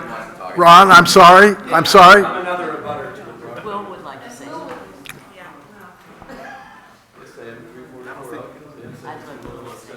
Will? Okay, sir, go ahead. You're testing my patience, but go ahead. I just want to be quick, as an abutter, to say that I have no issue with the way it currently is. Introduce yourself. My name is David Guimond. I've been a resident of Elkins since 2008. I own 17 Wilmont Center Road by the dam, and I also own 344 Elkins, the greenhouse right next to Marshall's, which is in the picture right there to the right. I think the people in this room have done an excellent job managing it, and I have no issue as a neighbor with the way it's being managed today, and I just want that to be on the record. Thank you, sir. We will be coming back to this. Clearly, we're making no decisions this evening. Will Kidder, you have the last say, or I'm going to have to cut this Great, off. that's a lot of pressure. Will Kidder, Town Clerk, thinks that the mooring cooperative is unbelievably helpful in terms of managing this situation, and it's been nothing but a good situation and relationship with them since I've had anything to do with it. Second point is petitions, and this is something that bugs me. People sign petitions in New London without knowing what they actually mean and doing the research behind it, which is why a lot of people have signed this. Every time a petition comes in New London, there's a bunch of people that sign it, and then there's a bunch of people that come to me saying, how do I get my name off of this? This also happened here. Now, Will Kidder, resident, please don't make a decision that affects safety badly or puts boats in front of the dam. Thank you. Okay, well, thank you all. We've the safety issue, the size of the beach issue, the boat issue, and the regulation issue is all there because some people have at least alluded to the fact that as we continue to go, there could be boats anywhere else on the lake. And in the past, there's been discussion about whether or not this lake ought to be regulated. So we have to take that into consideration also. So I thank you all for coming. Appreciate it. You're more than welcome to stay for the next 8 items. Otherwise, I'll ask you to take your conversation outside quickly and quietly, please.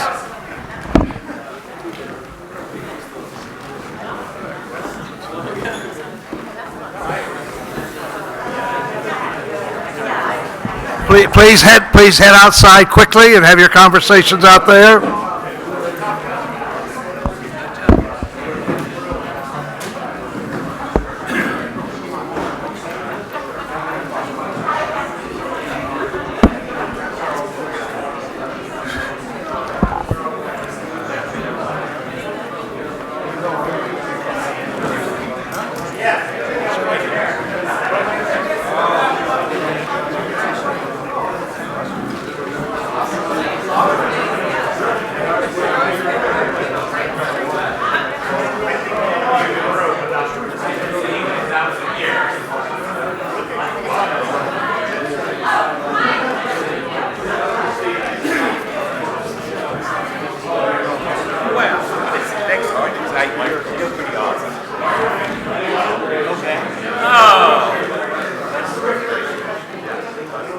Okay,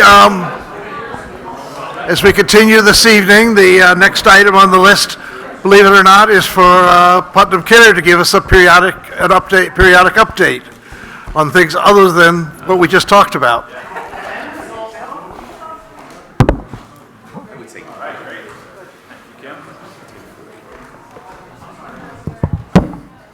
Oh, this is the clicker for that one. All right. Great. So I will be efficient in this because I know there are other things to get to, but I do want to just give a quick recap of the rec department's recent events and what's next. So we kicked off the summer officially with Strawberry Fest on the town green in late June. Wasn't a monsoon as it had been in past years. We had more strawberries and shortcake to sell with vendors and entertainment for all ages. Our rec commission was there with along with community volunteers and many happy participants, including this young man Milo, who came with his strawberry hat in tow. Summers at the beaches, we had 14 lifeguards and 7 beach attendants. We had 4 lifeguard in-service training events. It was a beautiful weather, sunny and incredible compared to the last summer. So we had a busy summer at the beach. We had 6 sessions of swim lessons with 70 participants ages 5 to 12 years old, which was up from 54 in 2023. We were able to add classes at 5 to 6 p.m. at a request of some community feedback from our survey. That seemed like those were well attended and people appreciated not having to do them during the morning hours when we normally had. We did have incidents of cyanobacteria and E. coli at the beaches.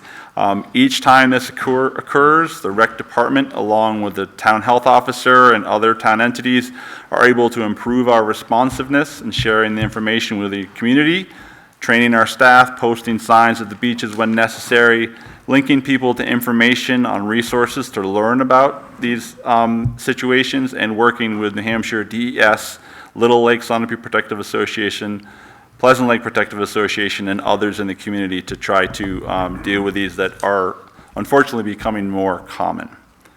New London Hospital Days, we partnered with that event with the free hot dog and beach games at Buckland, and then community games Saturday afternoon after the parade.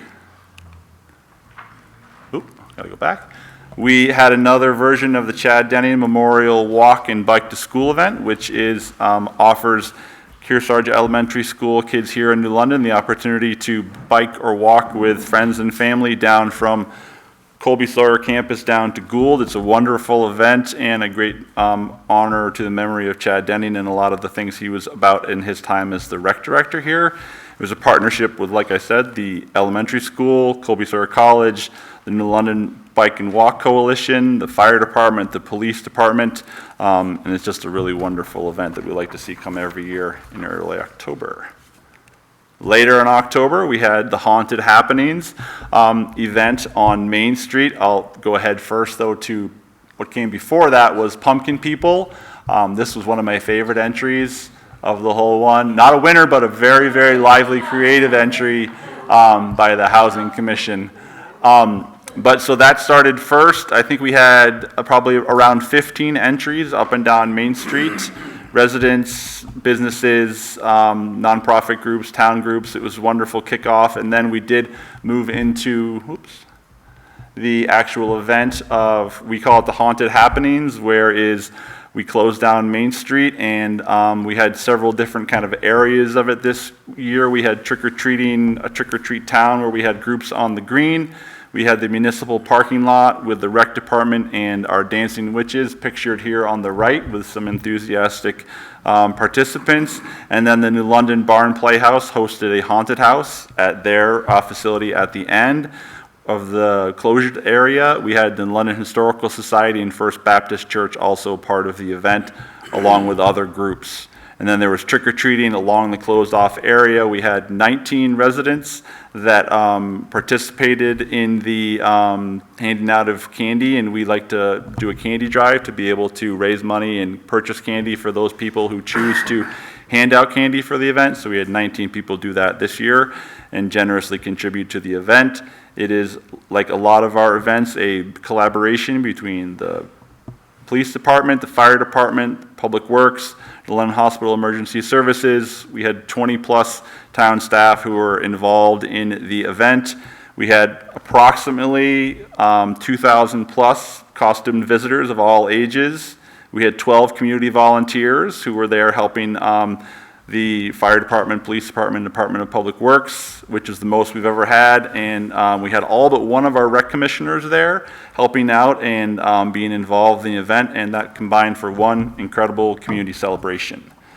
Up next for the rec department, we have 2 events coming up in the next 2 Wednesdays. We had a addition to try to have a parent drop-off for kids where we'll entertain them here with different activities at Whipple so they can attend the upcoming Housing Commission, Housing Forum.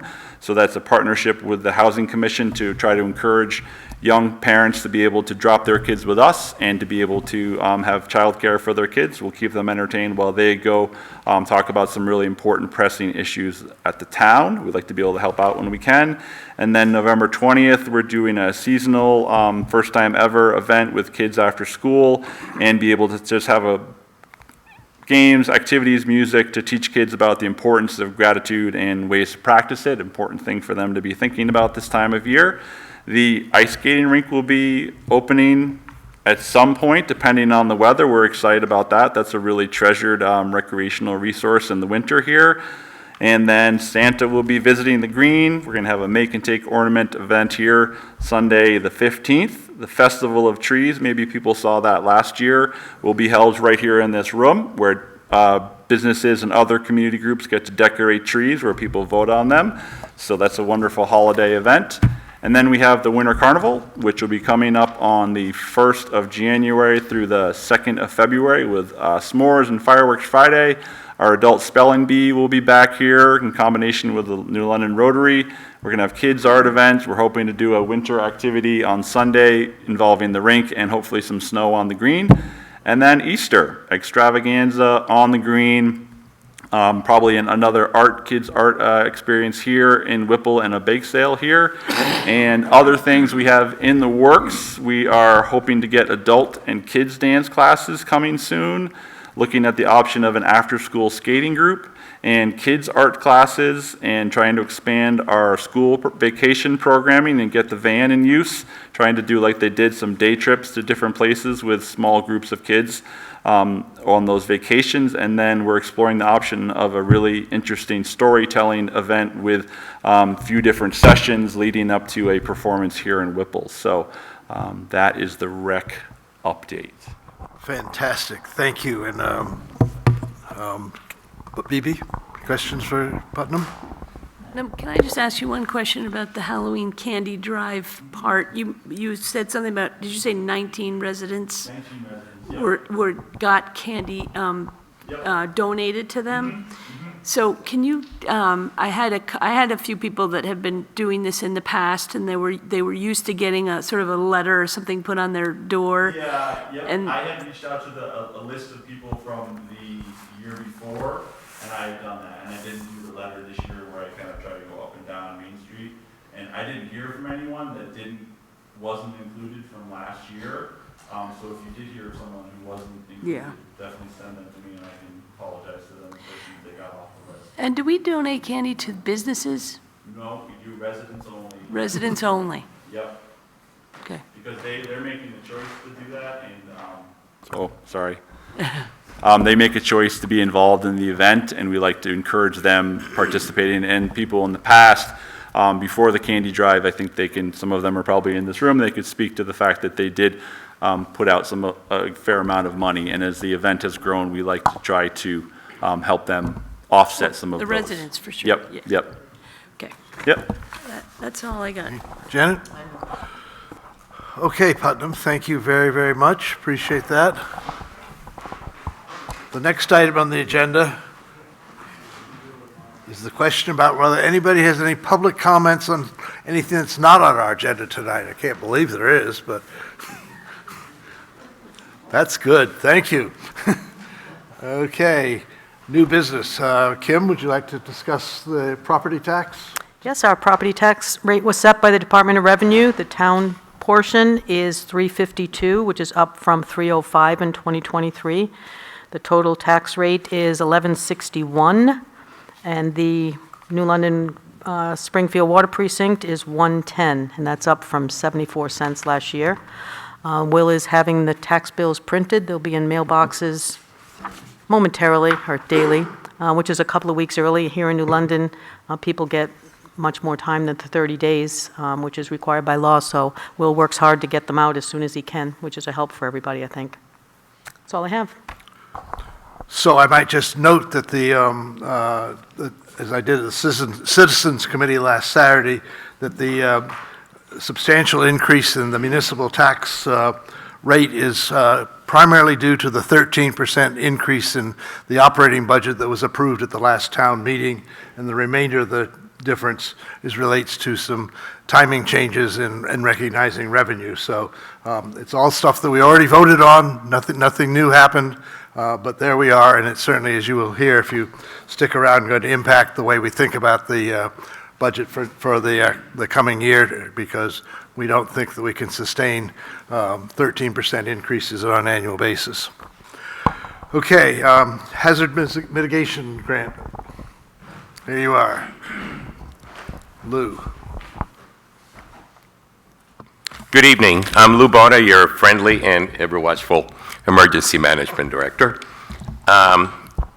Every 5 years, the Federal Emergency Management Agent requires from local communities, every municipality, to have 3 plans. One of them is a local emergency operations plan. Next, there's a continuity of government, and then the other one is a hazard mitigation plan. The one for New London was actually due last year, but since it's usually of a at least a $10,000 cost, we've been waiting for a federal grant from FEMA. We finally got it approved. We had a meeting today, and it is going to be approved, and it should be in front of you for signature in the very near future. What's going to happen? We will have several meetings. We have contracted with the Lake Sunapee Upper Valley Regional Planning Commission, and they're going to construct the plan for us. The plan is going to be $10,000. The non-federal share for the town is $1,000. However, that can also be an in-kind, which means that every time that we have a meeting, and there's probably going to be about 6 or 7 meetings of the players, that counts for the, so we will actually be exceeding that amount extremely, quite highly. So at the end of it, we will have an updated hazard mitigation plan. The meeting will be together with basically all the players, all the first responder communities, all the department heads, the Upper Valley Regional Planning Commission, the COA, hospital, school district, etc., in order for us to come up with a cohesive plan that we will be presenting to you for your signature and sending to FEMA for final approval. What's the timeline? The timeline, we have a progress report that'll be due in January, and we should have most of the plan done by then. I think it's the drop dead date is probably going to be like in March. Lou, what type of hazards are we talking about? Well, that's one of the things that we're going to be looking at. For example, flooding, everything from flooding, earthquakes, terrorism, forest fires, climate change, things that every type of possible community disaster that may happen. Hazmat incidents, and then we will ascribe a priority to them and then look at how we can best answer those threats. Thank you. Thank you, Lou. Bibi, any? Okay. Thank you, sir. Thank you, sir. So we need a motion to approve. Motion to approve the acceptance of the grant from FEMA for the hazardous mitigation. So moved. Second. All in favor? Aye. Next item up, sewer rates. Kim, are you? on the Yes, sewer so rates? this is very similar to what Ken Jakes was saying last night about water rates. The town, we also did a rate study with Underwood. I believe Ken Jakes said the same was true for the water precinct. We did this in 2022, and they have suggested various ways that we can address the shortfall that we have between what we're currently billing out for sewer and what our expenses are. We haven't raised rates since 2018, which obviously I think we should do it more regularly, every other year or whenever, because I think we're going to need a larger increase than we probably would have had we done it in 2020. But I think with COVID and things kind of stopped there. So what we're recommending, Sam Clark, Lynn Lewis, and I sat down to take a look at what our current rates are and what the amount of money that we should start to get. We are not going to go as high as what the rate study suggested. I think we need to sit down and talk a little bit more about those options. For example, having different rates between residential and commercial. Currently, we have the same rates, but that may be a way we want to go. There's also been talk about the deduct meters. The water precinct has suggested that as one way to have people conserve on water, because if we were charging them for the amount that they were using to water their lawns, they would use less water. So that's another option. Obviously, if we got rid of deduct meters, the sewer billing would go up pretty substantially, pretty quickly. So what we are recommending is you agree to what the amounts that we are changing, that we're suggesting here. The biggest change will be changing the usage, the minimum usage is currently 15,000 gallons. We're suggesting we go to 10, which is consistent with what the water precinct does. We're also suggesting that the minimum bill go from $215 to $265. And then we've also changed the per bedroom charge for those people without meters. So this will bring in biannually about $71,800. And again, we're going to have to look at these rates again to make some other adjustments, because we believe we'll need more than that in the future.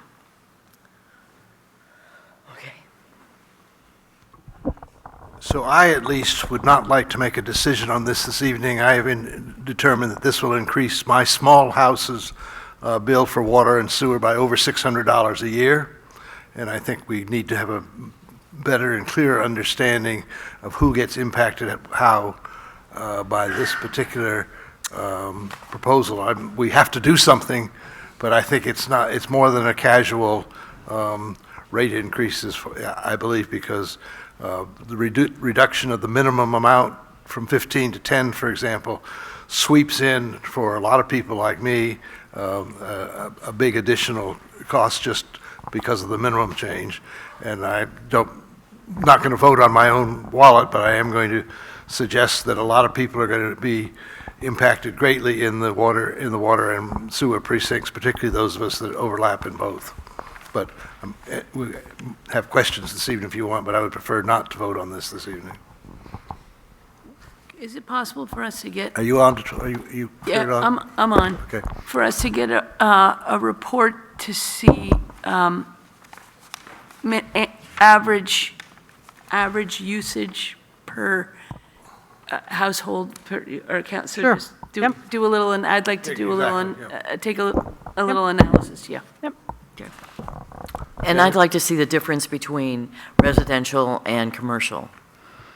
A proposal for that? Yeah. Well, you mean to go change the rate scheme from residential to commercial? Well, they're playing at a different rate, aren't they? No. No, they're all playing. But that's what Underwood is suggesting we do, and I think that's a bigger change. This is just keeping the same system we have, but changing the rates and changing when people pay, because a large percentage of the people are on the minimum, and that's what's hurting the system. Our minimum is too high. That's what I want to understand. Right, and that's what Bill is saying is going to increase his bill, because the minimum is currently 15,000 gallons. I have the minimum too.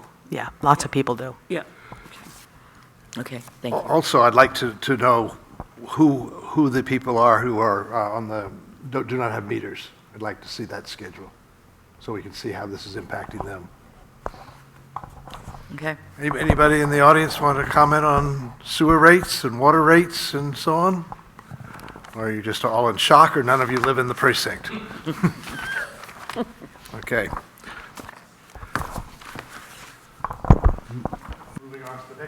Moving on to the next item, Kim, it's just, you just keep going here, don't you? Yep.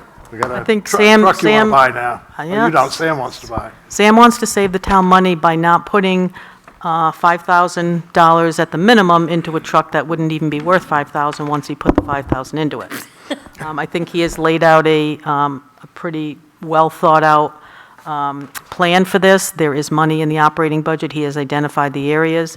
The selectmen could also use capital reserve funds if you decide to go that way. But I think what we're looking for now is at least the approval to buy the vehicle, knowing that there is money in the operating fund, but you do have the ability to keep the money in the operating fund and use capital reserve instead.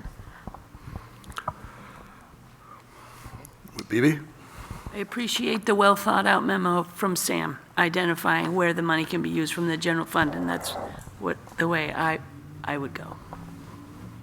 I'm in agreement, yeah. I'm in disagreement. I think we should take it out of the capital reserves. That's where we take all of these items from, and I would not like to see next year when you all are trying to figure out what you can put to reduce the tax rate, that you don't have the Have that money. flexibility of Yeah. this 70-some thousand dollars.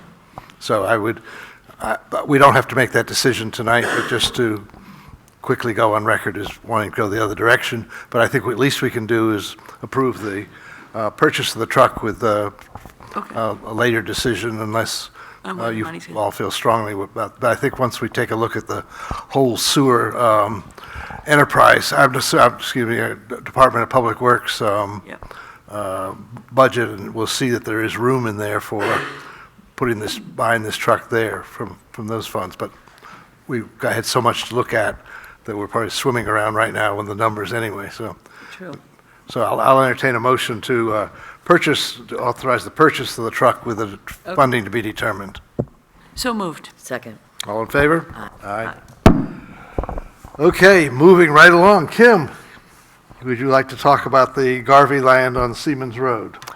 We are in the process of having the wetlands delineation work done. You might want to back up. Everybody may not know why we're doing that.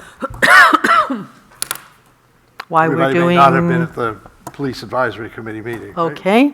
The selectmen have decided to look into the possibility of purchasing land from the John Garvey Trust on Seamans Road for location of a new police station. So part of the investigation as to whether or not that land would be useful for that purpose is to get a wetlands delineation. There is a brook that goes through the property, so we need to delineate the wetlands to see whether or not they would impede the use for a municipal building. So we are in the process of getting that done.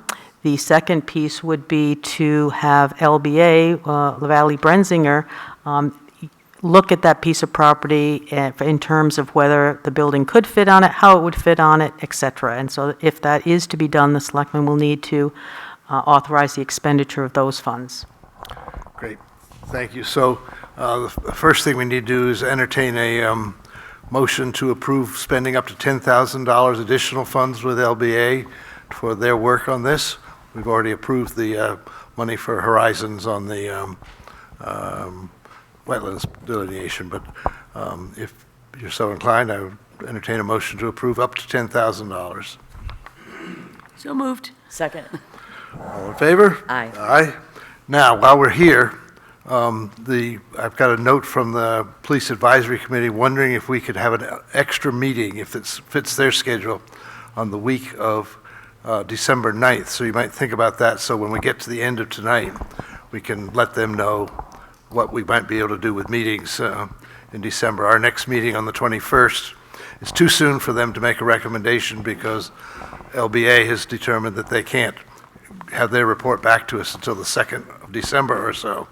And so the committee has asked whether or not we would want to perhaps have a special meeting, because our meeting on the 7th is awfully close to the 2nd, and then we don't have another meeting until the 21st, and we've got holidays all over the place, and so on. So I'm traveling that week. perfect, that's what I want, good. For work. The answer is absolutely no. No, I can Zoom.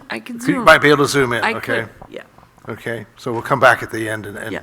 do that, but I want people to be sure they know we're thinking about Okay. that. Okay, deep breath. We're going to move to the budget. So I just need to change notebooks here for a minute.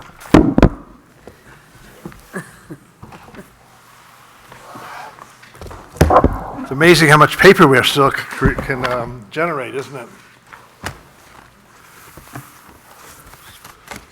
So Lynn, your moment of glory here. So, Bill. After our last meeting, you took what we had talked about and created a new comparative budget sheet, which ended up dated October 31st, which we all three of us have. Since that time, I have come back to you, made some suggestions about how we might further adjust that, working toward what I call the path to getting to 5%. Because having the discussion we've had already about the tax rate, discussion about the water fees, the sewer fees, and so on, I think this is the year when we've got to make some really, really, really difficult decisions. So the first suggestion that I've made to Lynn, and she's incorporated on the second sheet that you have that is undated but called Scenario 2, is she has reduced the $1,270,000 transfer to capital reserves to $1,170,000, okay? You see that about 2/3 of the way down?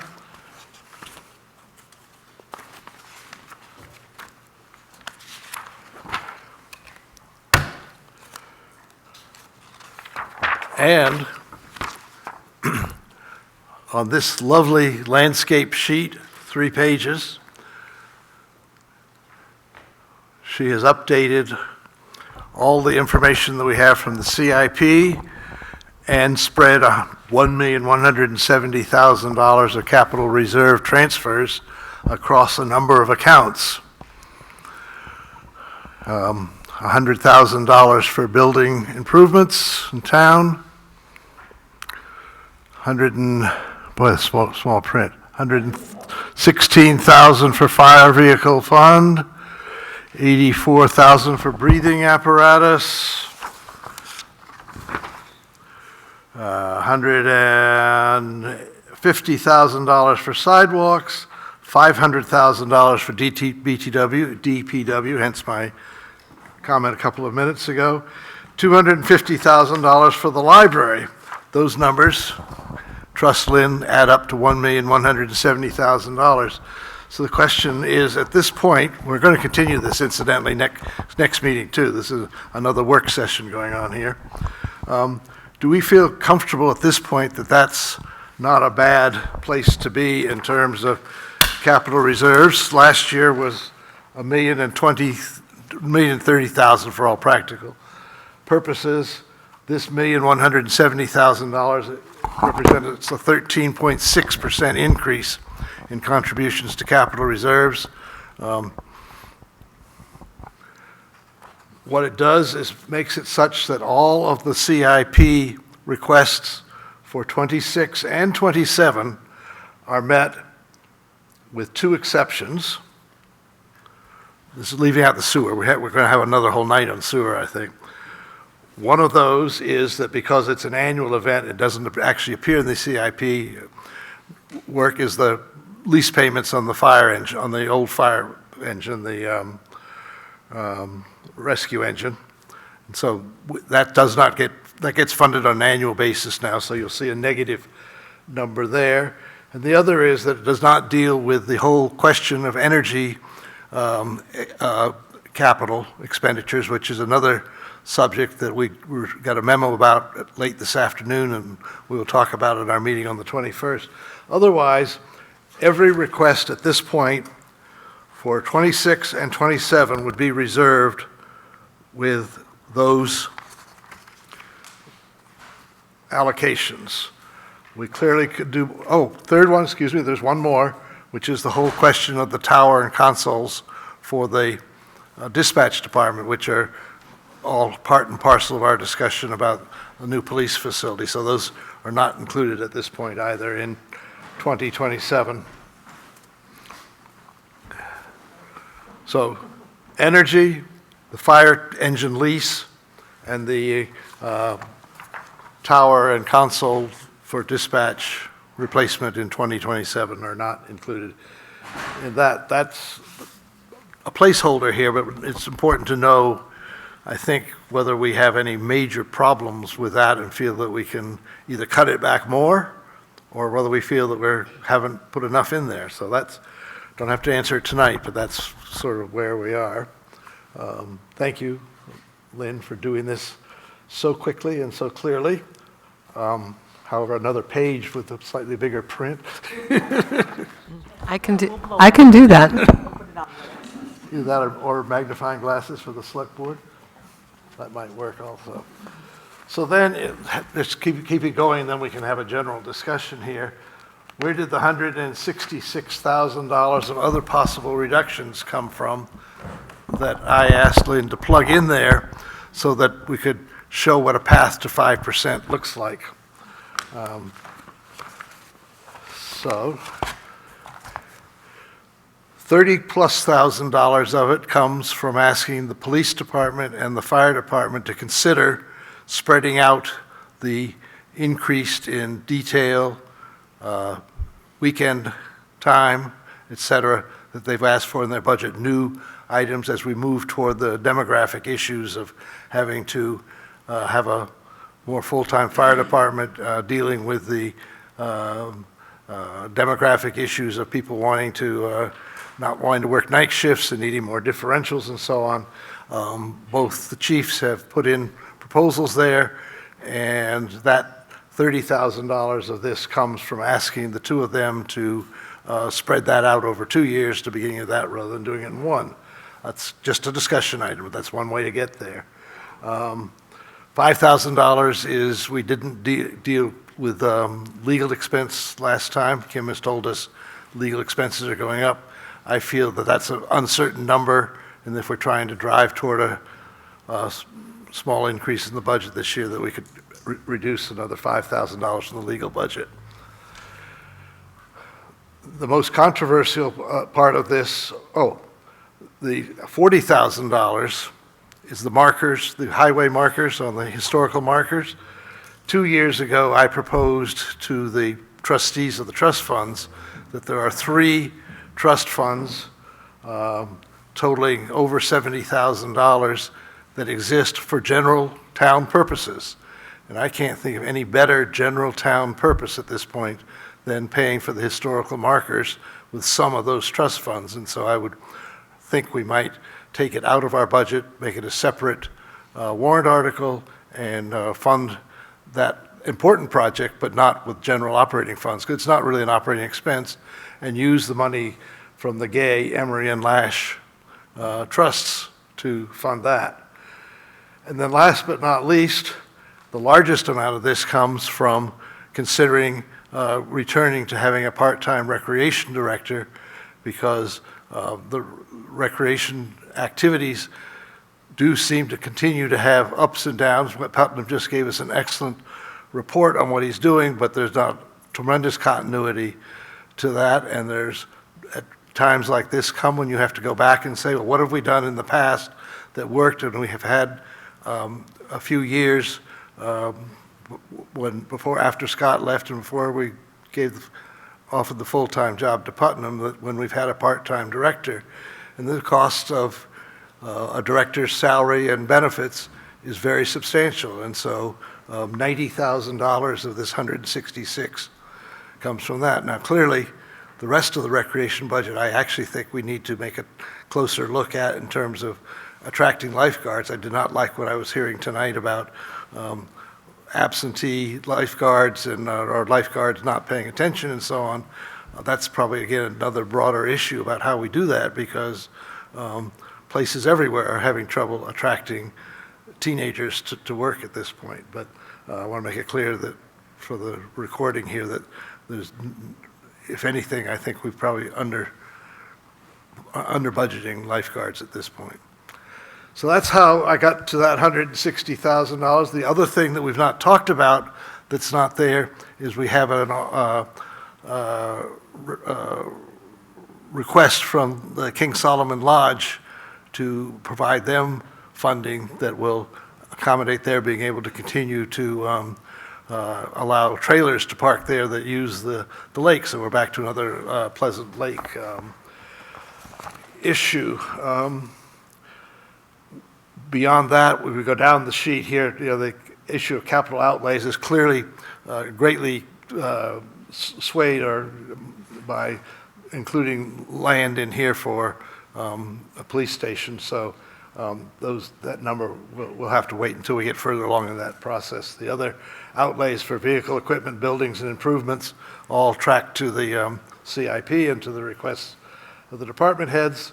The sewer fund we'll deal with another night. But anyway, so that's where we are right now with a potential, under this proposal called Scenario 2, budget of $10,523,012 for a 5.05% increase.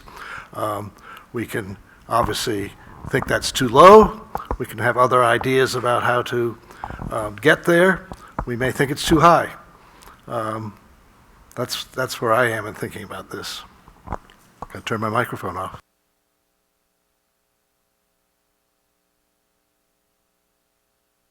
Maybe I should, Lynn, does that all track to what you think you have? That tracks with everything you asked me to put in here, for sure. Okay, thank you.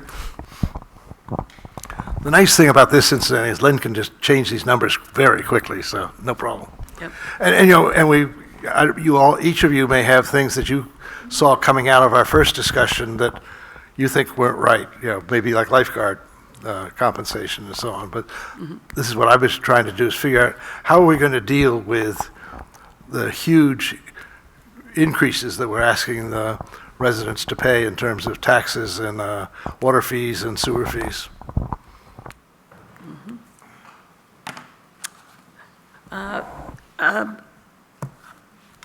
Thank you for doing all of this work, Bill. Appreciate it. And I'm going on vacation. okay, good. You deserve it. This great conversation. I agree with you that I think we need to take a hard look at the budget again this year. I'll get a second stab at it on the budget committee, and I'm sure a lot of those folks will have a lot of things to add. So, or subtract. Or subtract. But I track what you're doing here. I think I'm in agreement. I'm in agreement, I think, on this, on the rec director going back to part-time. I think we have a lot of organizations in town that are doing recreational activities. I think we have a really good rec commission as well that have been volunteering a lot lately. And even just when listening to Putnam describe activities, there's a gap between January and April with activities going on. And yeah, I think it could be a part-time position. But correct us if we're wrong, Putnam. But yeah, so I agree with what you've got so far and look forward to continued conversation. Well, the conversation hopefully is going to conclude 2 weeks from now, because the budget committee is going to start work the night before our next meeting. And as you know, we have to give them what our best effort, and then they work from that. I assume that Chris will have some agenda item for the first night that doesn't include reviewing our budget, because they won't have it yet. But we appreciate that you've got a long way to go yet to go through this a number of times. So absolutely. We need to do something here. Janet? Of course everybody's going to think about it. So anything up right on the top of your head, though, that yay, nay, or things that I appreciate how you've looked at it. I think they're good suggestions, but I'm not sure I'm comfortable with all of them. Let's put it that way. Good. I hope everybody's not just comfortable and going to say, well, that's it. It's just, I think we could sit here and go through all the 20-some pages of numbers again, and that won't get us to the same place as if we have proposals to work on. And I think particularly the Recreation Department management issue and the being able to potentially take the markers out of the operating budget are really, really critical. I think there's a lot of room to talk to the department heads about that other $30,000, positive and negative. Kim, do you have anything else that you want to add to this? Lynn, anything else? You want to go home, right? Okay, so I think what we need to do is to exchange with Lynn, as I've done in the last week or so, anything that we want her to do to help understand how these numbers might go up or down so that we can be prepared 2 weeks from tonight to approve a budget to be submitted to the Budget Committee. Yeah. Yeah. Switch notebooks again, hold on. Howard.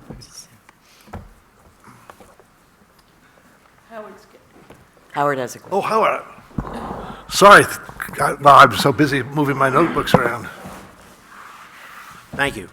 Howard Hoke, chaplain, King Solomon's Lodge, but not officially on the committee. Just for clarification, there is likely to be a time that it would be appropriate for somebody from the lodge to defend or be present to answer questions at a meeting, and I'm wondering if you can clarify what that meeting might be and roughly when it might take place. You may speak now if you would like. We received or somebody else may, good. I'll let my cohort. We have received the written information, and all I was commenting on was that the various spreadsheets that we have right now do not include that on there one way or the other because it's a new request. And so I was hoping that my colleagues and I would think about that, but if you want to give us some input tonight, that would be greatly appreciated. Go for it. I don't know if I'm prepared to speak to the issue. Sorry, my name's Dan Swanson. Hi, Dan. Nice to meet you all. I'm the senior warden of King Solomon's Lodge, which puts me technically in second command. I think Howard might be better to speak to the issues. I could maybe add something here or there. He's done a lot more research as to the timing of everything and what has changed to bring us here. Okay, so Dan, we are quite familiar with the problem because of the petition that the lodge has made on their tax assessment. But I don't know if there are additional facts now, but it seems to me, if I recall, without digging it out here, the written proposal tracks to that issue and the need. I don't have anything to add. I mean, over the course of a couple of years, you've been helpful and cooperative and attentive. Nothing has changed, and I think there's a value to the town that we have not just parking for trailers, but people gather for bike trips. They gather for it's overflow parking for the beach, and we appreciate your consideration. Yeah, we will talk about it next week. I was just trying to point out to Janet and Bibi that none of the pieces of paper that Lynn prepared for tonight have that on it. And so we do need to bring it, and thank you. I didn't recognize Dan. I did not know him until a few minutes ago.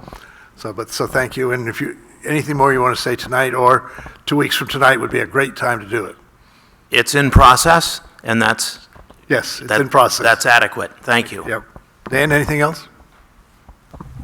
No, I think Howard covered it, that we try to provide charitable service to the community and also the overflow parking also, so I think that pretty well covers it. Yeah. So I was so busy looking down and moving my papers around. Is anybody else in the audience want to comment on the budget issue? Kara?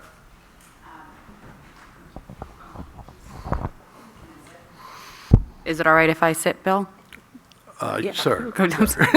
Sorry, sir. Just a quick comment as the last rec commissioner in the room. So this is part of not my work hat. I think it sounds as though there'll be more of a discussion at the meeting in the next 2 weeks. Is that what I heard on the issue of the rec director? I hope so. Okay. I know There's no discussion tonight. I know Jackie Christensen left early, but I'm sure she would, I can't speak on behalf of the entire commission, but I'm sure she'd be also happy to be a part of the discussion. I noticed that she was here earlier and had left. She was here earlier. I don't think she was aware that it was going to be on the agenda, so. Okay, sorry. Something to consider. Thank you. Thank you. Kara's a member of the Rec Commission as well as a town employee, so that's why she's trying to wear two different hats. Anybody else? Okay, moving right along. Kim, your report. Okay, I only have one, and it's a good news. We got a thank you letter from the Messer Pond Protective Association for the work that the Public Works Department has been doing to aid them in making improvements in the watershed area to improve the water quality of Messer Pond. I think you all have a copy of it, and it's posted online. So well done, Sam Clark and Public Works. Thank you very much. Committee meetings. None, Janet? BB? No, none, great. Approved minutes of October 24th, October 30th, and November 4th. Two of those were very brief meetings to sign various warrants. One was our last full meeting. So moved. All in favor? Aye. Aye. Okay, upcoming meetings are listed here, as you can see. Our next regular meeting is on the 21st. I will note that I just had one other thing. Go for it. The email that we got from the coalition communities with that, there's a meeting November 12th where they're going to vote on that proposed. Oh, that was another piece of paper, yes. Kim? That with me, the information I forwarded along. Yeah. Yeah. So I guess the question is, what position do we want to take on that? Are you going to the meeting? I'll probably join via Zoom. Yeah, me too. And it looks like they're going to be wanting to take a vote on that, right? And that's a $2,000, it would be a $2,000 increase for us on the. I do have it here. Yeah. Okay. We might want to talk about that quickly. Quickly. It looks to me. See that nice spreadsheet, everybody? Wow.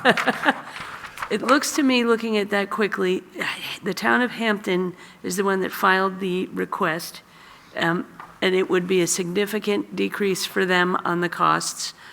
And basically, the request is to change the formula for how each town pays the attorney's fees to be part of the coalition communities, which is the group of towns that collect excess SWEP fees. It's all about education funding, which is only going to get worse with the new administration coming in. But it looks like it's only really decreasing fees for 4 towns, I think, Kim, right? So 4 out of the 26. The other 22 towns, the attorney's fees will be increasing. Ours by 43%, which is $2,000. $8,000 is still a reasonable amount of money to save us $1.5 million. If you look at it that way, but it's 22 towns, their fees would increase. So basically, as I quickly look at this, what's happening is that Hampton is claiming that instead of using valuation as the basis for doing it, they want to use the amount of swept dollars that we get. Correct. Yeah. And I'm surprised that Molten Borough doesn't want to play that game too, but. Their attorney's fees are going to triple. Yeah, that's why I'm so surprised they don't. Yeah. Do you have a recommendation? You are the one that's been on this for years. But I wasn't at the first meeting where I don't know if there was a discussion. This is like part 2 of their annual meeting. I don't know if there's been discussion about it at all. I guess I'd like to hear what Hampton says, but I'm leaning towards this would only benefit 4 towns, and I'm leaning towards a no on it. But Kim, what are your thoughts? Be great. And I haven't talked to Newbury. Newbury's in as well. Right. I was going to ask if you talked to Newbury Center because theirs will be going up too. Right. I can give them a call and see what they're doing.